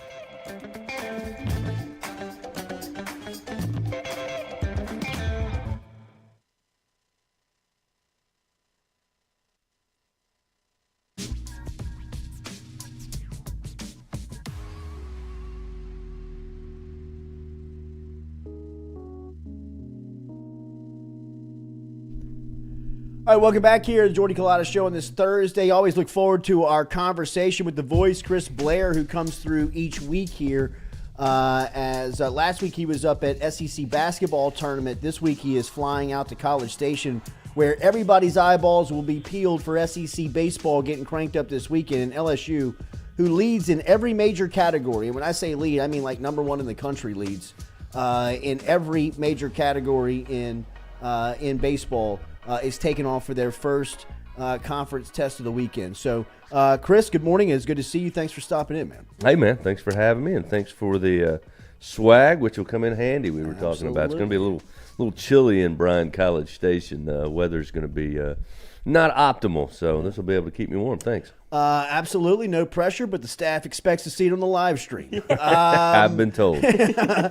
Okay, so what more can you say? I don't know what to say else about this team. I guess just get to College Station, right? Yeah, I mean, I think this weekend was kind of the culmination. You know, you run rule Samford. No offense to the Bulldogs, and again, I understand Samford's out of the Southern Conference, so I mean they're not going to push the needle that much. But it's the way LSU's winning, and again, it's second best defense in the country. I mean, you talk about how important some of the lapses defensively last year were for this team. And, going into the year, Jay told me, he said, because I was talking about Tommy White and how Dylan Cruz is going to be great and Paul Skeens. And, he agreed with all that. But he said, the one thing, Chris, I think you really are going to make, notice is defensively we're going to be better. And, and I think there kind of became this, I don't know how, but this theme that, Jay's all about offense. He doesn't care about defense. Yeah. Well, you don't grow up the son of a football coach and as attention to detail as Jay Johnson is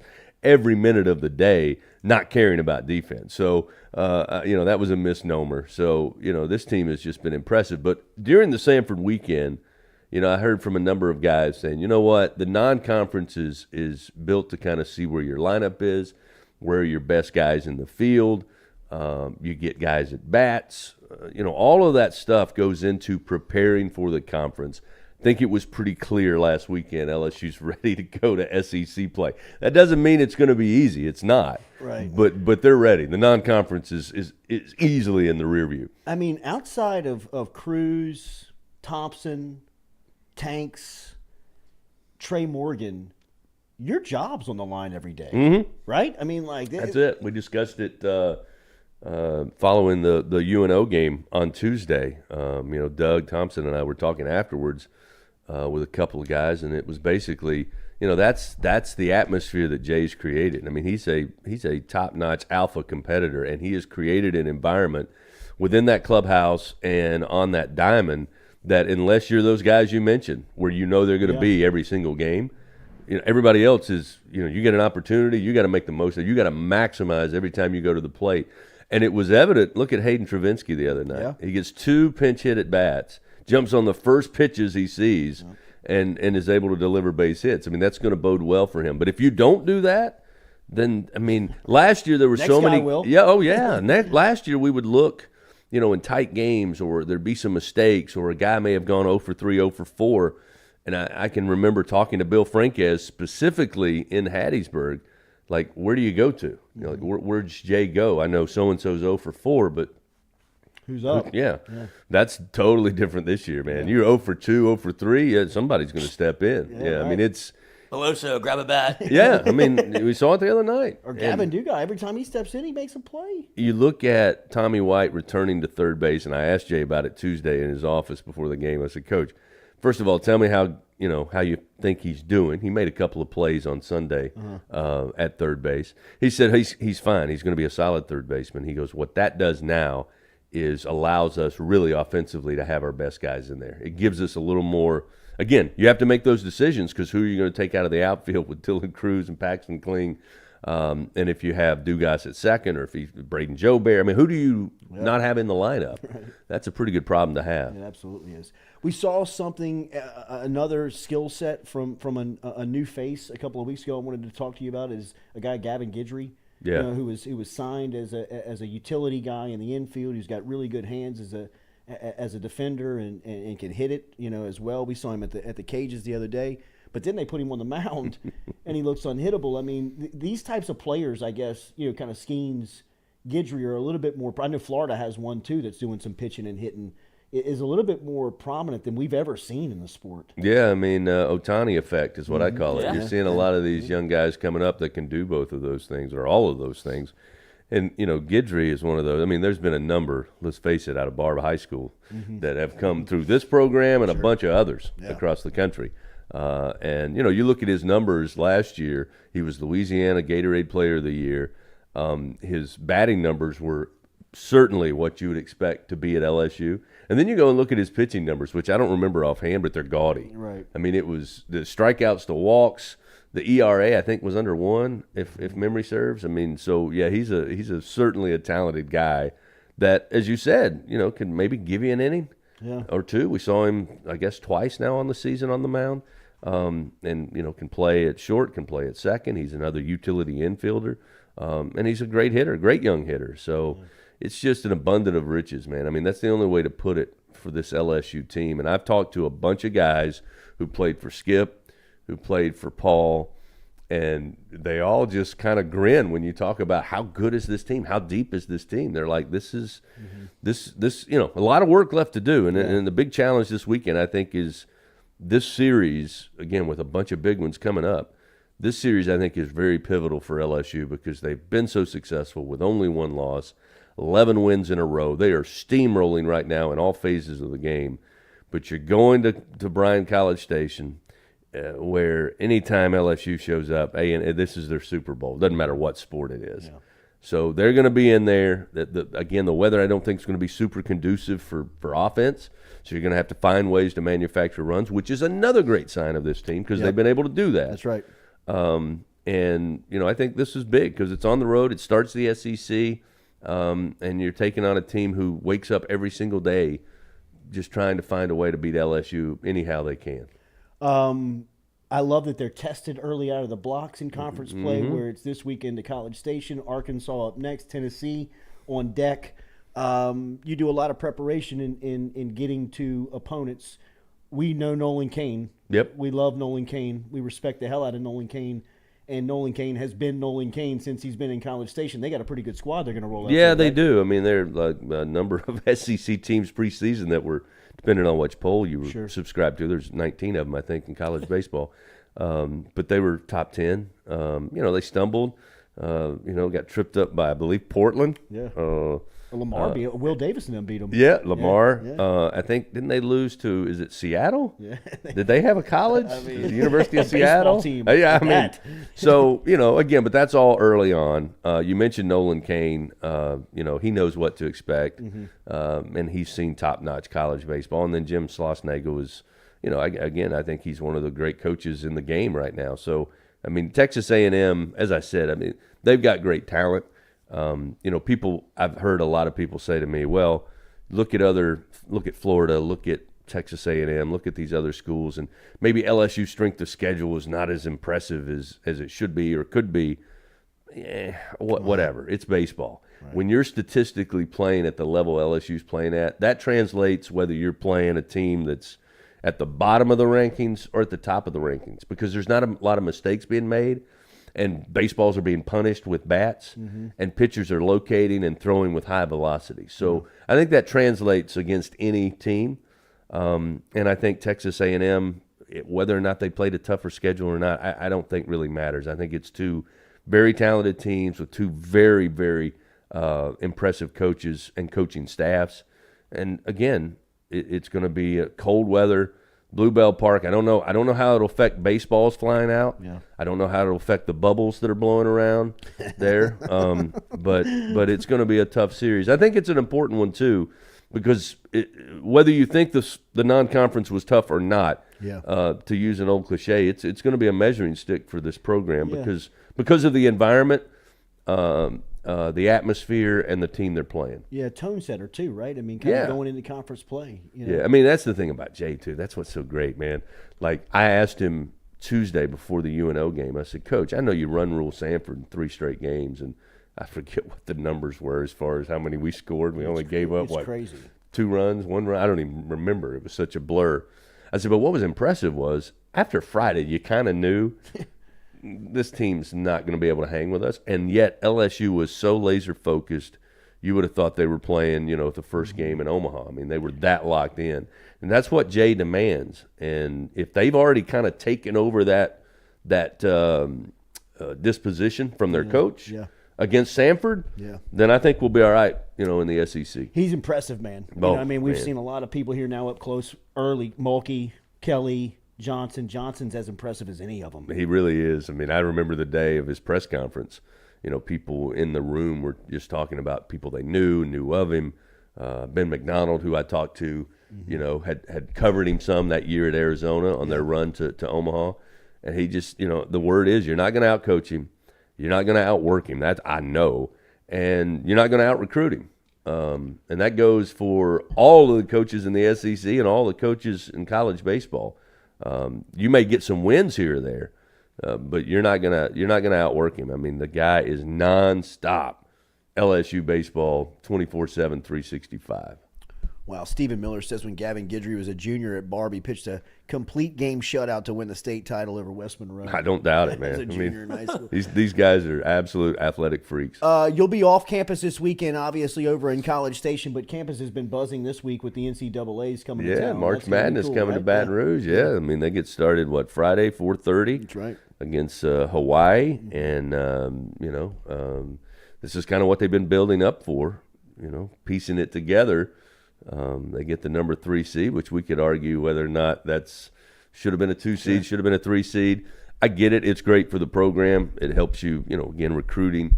But you got to go out and win games. And I know that's what Coach Mulkey's talking to her team about. Like, hey, who cares if we're a 2 seed? Yes, maybe you get a better draw. 1 seed you certainly want to aspire to. Mm-hmm. But now we're in. Let's go play and do what we do.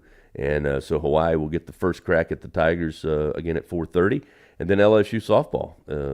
They kind of – I liked what the administration has done. Again, we don't know when Sunday's game, should the LSU women's basketball win on Friday. We're not sure what time tip-off is. Of course, as Jim Hawthorne used to say, TV runs our lives. So we're waiting for TV to let us know what time Sunday. But they've kind of moved it so you might be able to catch a little bit of basketball. Then on Saturday, you hopefully can catch some softball. It's Tennessee and LSU at Tiger Park. And if we can just keep this weather and keep the schedule, I think we'll be good. It'll be a great weekend. Agreed. Coach Torina's got them going right now, number 10 in the country for the softball team as well. You mentioned it last week before we kind of started about spring football, but we had a chance to go out there and watch the first practice out on the Ponderosa. So how many games are we going to win based on what you saw? Definitely over 8.5. They're definitely winning the national championship. I've already got my tickets and hotel room. There you go. But one thing is clear, and you anticipated it, and it played out, was that all of Kelly's principles are implemented. It's a much more – last year was, running and trying to get to one place at 1,000,000 miles an hour and teach people the standard and what it was supposed to look like and feel like. Now you walk out there and it's smooth, it's calm, its expectations are clear on what it means to be a player in the program. Yeah, again, it goes back to what I've said. You don't win as many football games as Brian Kelly has over a 3-decade career and not have a system. And, once that system is in place, then you become plug and play. Yeah. And I think he hasn't backed away from it. That's what he said since day one. That's why he came to LSU, is he knows his system works. And then once you get a class or two, a group of players who kind of know, then you've got those older guys who go, hey, look, dude, when they blow the whistle or the horn sounds, this is what happens. And it's a smooth, hour and a half, 90 minutes, 2 hours, whatever it is, and this is where you got to be. Once that takes hold, sky's the limit then. Again, it comes back to plugging and playing these great athletes that LSU is able to get their hands on. We had a listener bring up a recommendation of the Republic Steakhouse tonight. Yep. George the Greek asked Chris if he's going to have dinner tonight at the Republic Steakhouse in College Station. Anybody anywhere on tap?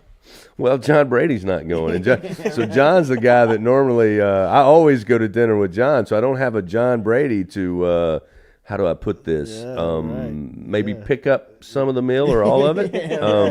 No, but we've been to Nobody Republic. knows that strategy better than me. Republic, we've been several times with Coach Brady. In fact, he had a spot in Nashville. Shout out to the guy. First time he'd been. I told you? Yeah. He likes to try something new, so we went to this Cane's Prime, and it was out of the park, man. I mean, he nails it again. But, yeah. I don't know. Without John, it may be Raising Cane's. it may be Raising Cane's now. Yeah. it might be extra cane sauce in the hotel room for 3 days. No toast, extra fries, please. Have a safe trip. Good to see you. Man. Yeah, man. We'll see you Thanks next week. again for this. Absolutely. Yeah, See you on the I think call. somebody asked, is Chris wearing a blue skirt? No, Chris is wearing a Culotta some show swag. hoodie. It's a Some blue swag. kilt. That's right. Yeah, That's yeah. right. For St. Patrick's Day. You'll see it Friday night. There we go. And you might see John Brady in the booth. Who No knows? chance. No. He's long gone. No. He's long gone. I'll see him in Baseball? November. That's right. Yep. All right, we'll be back. More of the Jordy Culotta Show.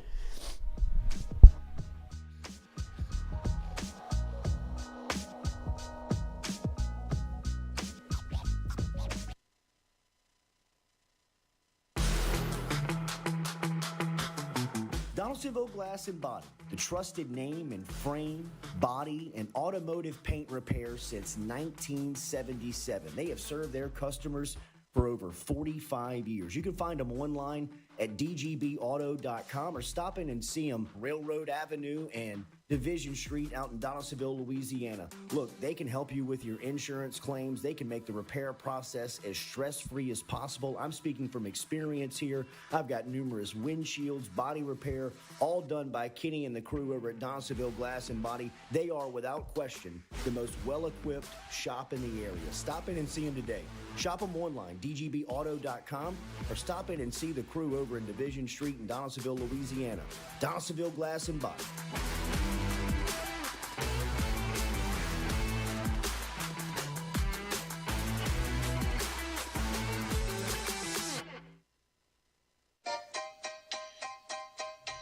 Hey fellas, it's Jordy Culotta for my friends over at Men's Total Health. Guys, do you suffer from fatigue, decreased libido, erectile dysfunction, weight gain or loss of muscle mass, signs of depression, anxiety, hair loss, mental fog, general loss of interest? Then you might be suffering from low testosterone. Go see my friend Mike Roach and his great team over at Men's Total Health over in Metairie at menstotalhealth.net online.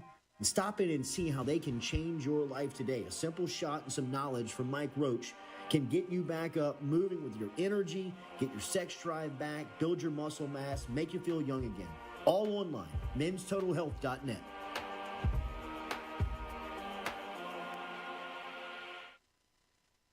Red Stick Sports, a local staple in Baton Rouge to all sports fans, was founded back in 1981 and has remained a family business for over 40 years. Today, they still have the great selection on the floor, but they're also a leader in custom apparel for businesses, sports teams, and other groups. Take it from us, everybody over here at FM Digital Media. They help us out with all of our apparel. Let them help you out today. Go ask for Cody over at Red Stick Sports.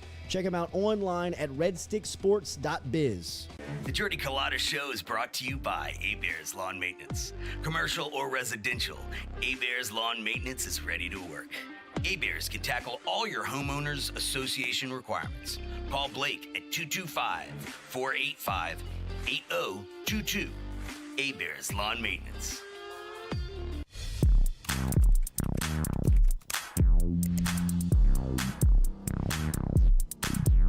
Get Gordon and get it done. Get Gordon and get it done. Corrects done. Personal injury done. Workers' comp done. Truck wrecks done. Get Gordon and get it done. Get Gordon and get it done.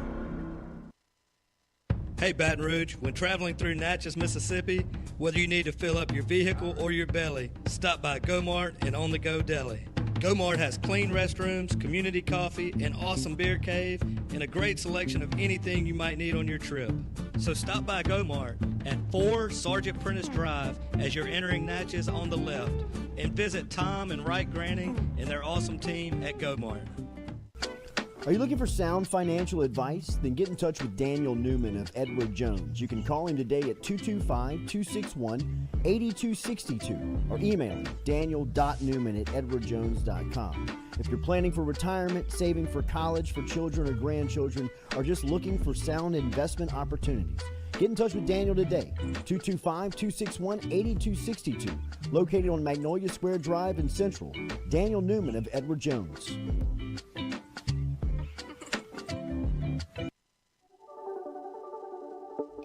Don't let the name fool you. Men's Total Health has offerings for the ladies, too.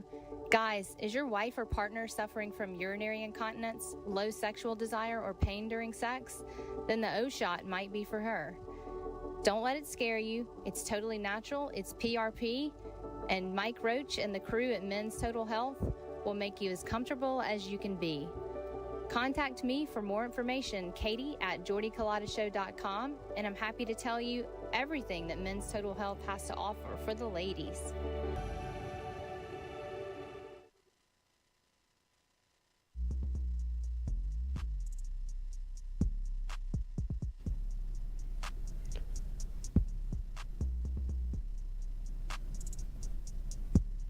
Fourier Insurance Agency, established in 1946, locally can help you with any of your home, auto, commercial, contractors, life and health insurance today. Give them a call, 225-383-0682, or log online to FourierAgency.com.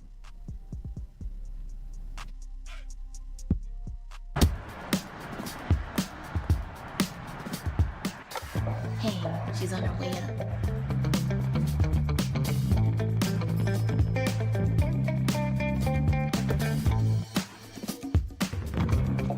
Hey, G, I got you something. Hey, Coach. What do you think? Is this too much? If you look good, you play good. All right, then. Let's get it done.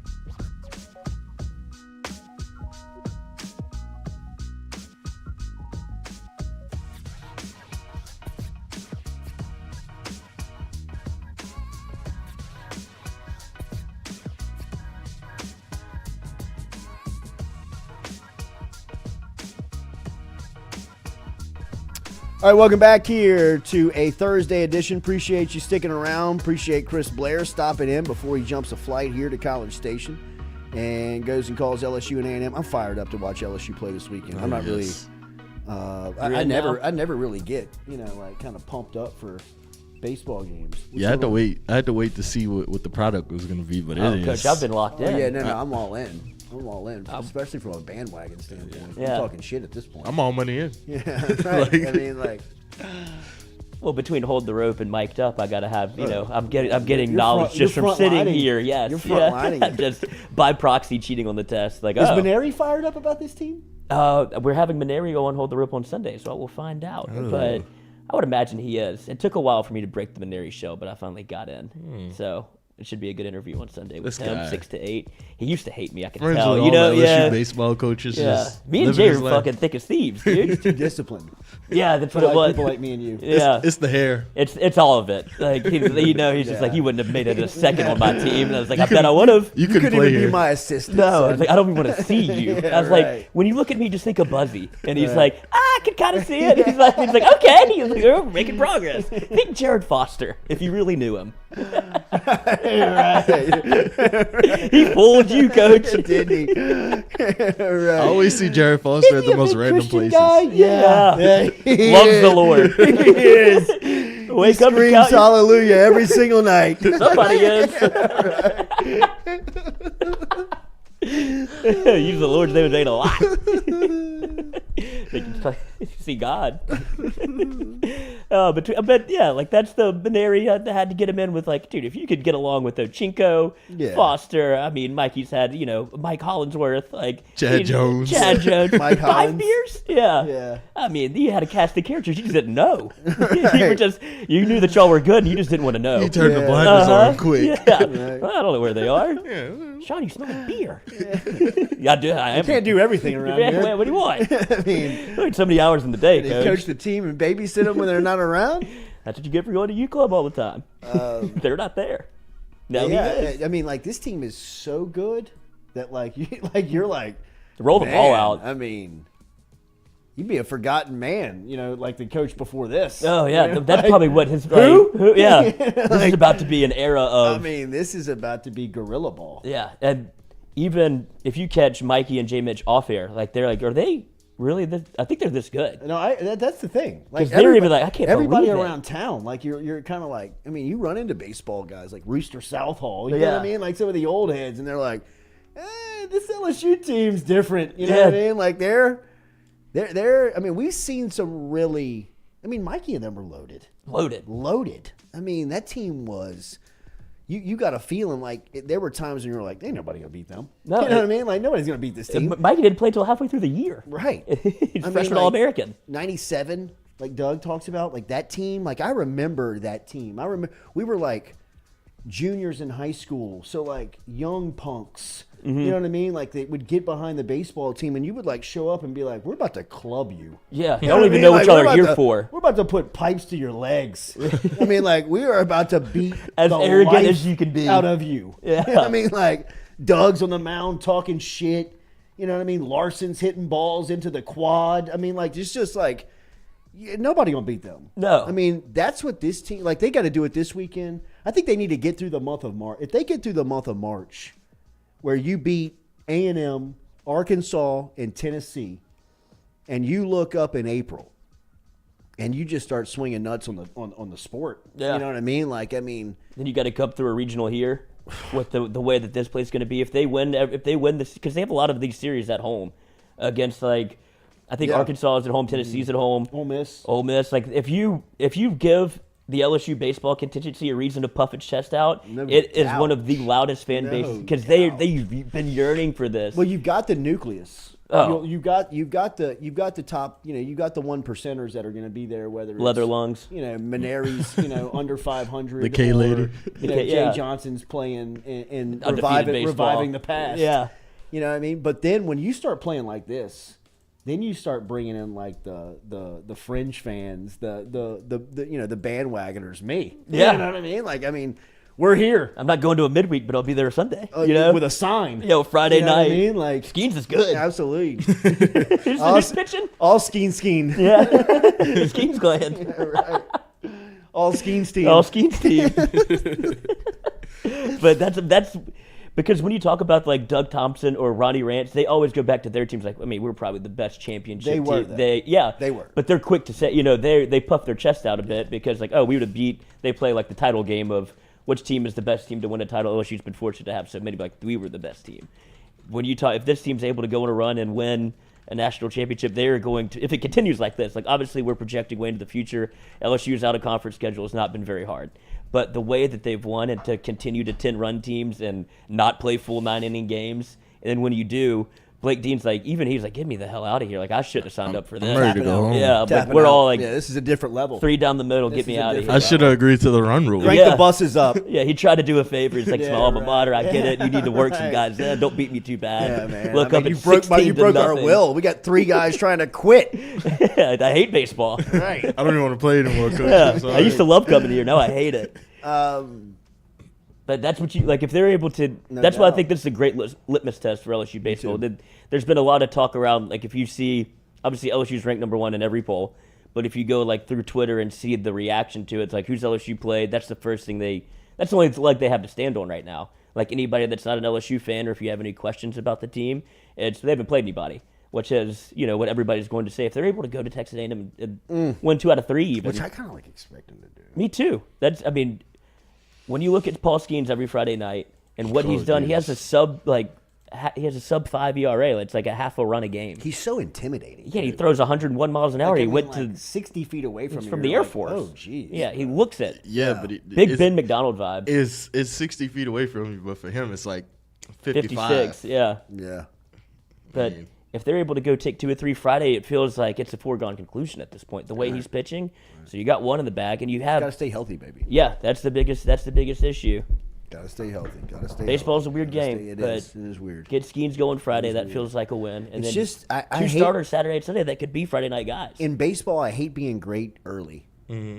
With the Tennessee factor. You know what I mean? But it's it like that doesn't- 2017 team. That won like 35 games. You're like, damn, man, just lose a couple. Or But was it it- 2013 with Bregman and them where you were like, man, they're just Yeah. beating the hell out of They- everybody. But it still doesn't Get feel those like, losses out of the way. They That was lost- one thing about like 97.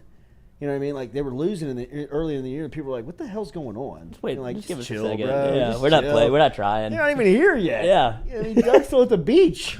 The baseball team has to be pissed. They Yeah. have to go to A&M and it's St. Patrick's Day. It's spring break also. Yeah. Oh. I haven't been able to go home at all. Oh wow. They're locked in. And that's why, if you're, I don't. Who does LSU play Sunday? The women's softball team. They have this week in Tennessee. Because that's where I'd be a little weary because everybody goes out on St. Patrick's Day in Baton Rouge. So Sure. little Sunday scaries have to go play. Try to play a little. Just a little softball. afternoon first pitch. Yeah. Yeah. Pull trig and get out there. Sweat it out. Right. Well, that's a green. Just cause pitch it. Yeah. Throw it underhand at me. Sorry, Beth. Um, I don't feel good either. But it doesn't feel like LSU's like played their best game yet. If that makes sense. no, I know what you mean. I mean, it's tough to argue that, but I know exactly what you mean. It's been clean, but it right. doesn't look Like I mean, like you look at them and you're like, man, I don't know if they can play any better, but they probably can. yeah. You Because know? they've had games where I they mean, the haven't most scored till impressive fourth. game I've seen them play up to this point's got to be the Texas game. Yeah, that was the biggest challenge so far. I mean, and they answered it, and like 3-run jack. Blair said, I mean, they've won in different ways. Everybody's like, promoting and talking about the home runs, and that's awesome. I mean, the gorilla ball stuff is, is fun to talk about. But they've also, I mean, they've grinded games out. I mean, that game was a grind, and to get to the bottom of the ninth, top of the ninth, and struggle the way they did, and to stay in it. It's another thing Blair took, that said that I agree with. I mean, Sanford series last weekend. I mean, you had to go home Friday night if you played for LSU thinking this is going to be Easy. I mean, we're about to be taking candy from a baby all weekend. But they go out there Saturday and Sunday and look as if they're playing league play. Yeah. And I mean, that's a testament to that's the stuff that's hard to do. Mm-hmm. Like if it's easy, not easy. It's not easy. But what Jay Johnson is doing, I think he's really kind of showing off his full array of managerial skills. Really, I mean, he's obviously recruited the roster and brought them in, right? Which is a major part of it, to be able to attract the talent and get them on campus, which he's done. Not only that, like he battled the big leagues for a lot of these guys. I mean, even like a guy like Gavin Guidry. I mean, that was a big win for Paxton LSU. Kling. To land him. Paxton Kling, absolutely. I mean, it's those types of wins that put you over the top that you may not think about when you're in June or you're late in the schedule and chasing a natty. So I mean, he's able to recruit at a very high level. These guys are developing. I mean, look at Jordan Thompson. Right? I mean, like, if you want an example of development, I mean, where is there a better spotlight to shine than shortstop? I mean, he's a vacuum cleaner over there now, playing after last season where, his confidence was shook early, often, had to move him, throwing the ball away. I mean, it was stuff that you looked at and you were like, man, I don't know if he's going to recover. My man couldn't even make the little toss from Yeah. second to short. Well, and a testament to him because he was hurt and he didn't tell anybody. The only people that knew were the nucleus of the team, and that's why Jay never really gave up on him. Talked about the depth that they have now. He didn't have anywhere else to go. Yeah. Like, he tried to help him out by moving him to second, and he didn't Jordan Thompson's like, I'm better at short, and I'm not playing well right now, but I'm hurt. Yeah. And you can see the difference between a healthy Jordan Thompson and obviously what you got last year whenever he wasn't able to perform. But that could have got to so many people mentally, but Jordan Thompson's being able to stay in the moment and stay look, this is not who I am. Right. Like, once I get healthy, I'm gonna shake back, and he's done everything that and more. But you talk about the roster that Jay Johnson's constructed, the talent he's brought in, not only through the transfer portal and through high school, but also with getting Wes Johnson on the pitching staff. He pulls a guy from Major League Baseball. Jay's put so much pressure on himself to be able to manage this thing right, because that's where it's a real testament to him. because he has no excuse. And so now it's almost like, don't fuck it up. But he has to, being a baseball manager is not that easy. You have to know when to do, like, pull the string at the right time every single game. Yeah. And he's been stellar up to this point. But it's all on him. Like, he's welcomed this pressure. He wanted this pressure. That's why he came here. But seeing the talent that LSU has, and obviously Tommy Tanks and his addition, he's hot right now. That whole lineup can bang. And so Jared Jones best 8-hole, coach. Good Lord. Like, there's no break. There is not a single break in that lineup to where you can relax. And every time you look up, there's men on second and third with but less than 2 outs. And it's just, at some point, there's too much water in the bucket. And Dylan Cruz is coming out. Yeah, and good Lord. I'm scared. The bane of my existence. Batting 500, bro. I'm at a Jewish wedding. I had Mazel Tov. Jay Johnson coaches like a football coach. Like, he coaches baseball like a football coach. He does. He wants to beat the hell out of it. Right. Like, he wants to break your will. I want to win every game. Yeah, like, I want you to quit today. Yeah. You know? I mean, which I love. Yeah. And you just have to look over at him on the top step, and he's staring right at you. Right. Shit. But you could also see it, like, in his attention to detail. Like, he coaches like, it's like a football team. Like, oh, you don't want to hit the ball? All right. Josh Pearson, step up. Yeah. Where's Merrifield at? Yeah, you want Where's to run Stravinsky? Yeah. Napoleon Bunt. Dugas. Yeah. I mean, Dugas is like, I mean, how do you keep him out of the lineup at this point? You can't. Got to keep him in. And Tommy moving back to third has like kind of helped with getting more bats in the lineup, just because you don't have to move Trey to left field. You're able to put insert name here. Like, Joe Bear's been playing some good left field. You still have Stevenson, hasn't really gotten an opportunity, and he was huge for you last year. Merrifield was big for you last year. Pearson. And it's just, you could go down the laundry list. We were talking last night. We had a hard time figuring out who's not going to travel because they haven't had to come up with the travel roster yet. Some of these guys that have played are on the, like, they're checking the lineup card today going, oh, I don't even get to go. St. Patrick's Day, boys. What are we doing? I'm in. I'm on the float. I am playing this weekend. Yeah. Coach won't even know. Every position. Jared. All right, have a great weekend. Excuse me. See, you already got me there. Have a great day. We'll be back there tomorrow morning, 7 a.m.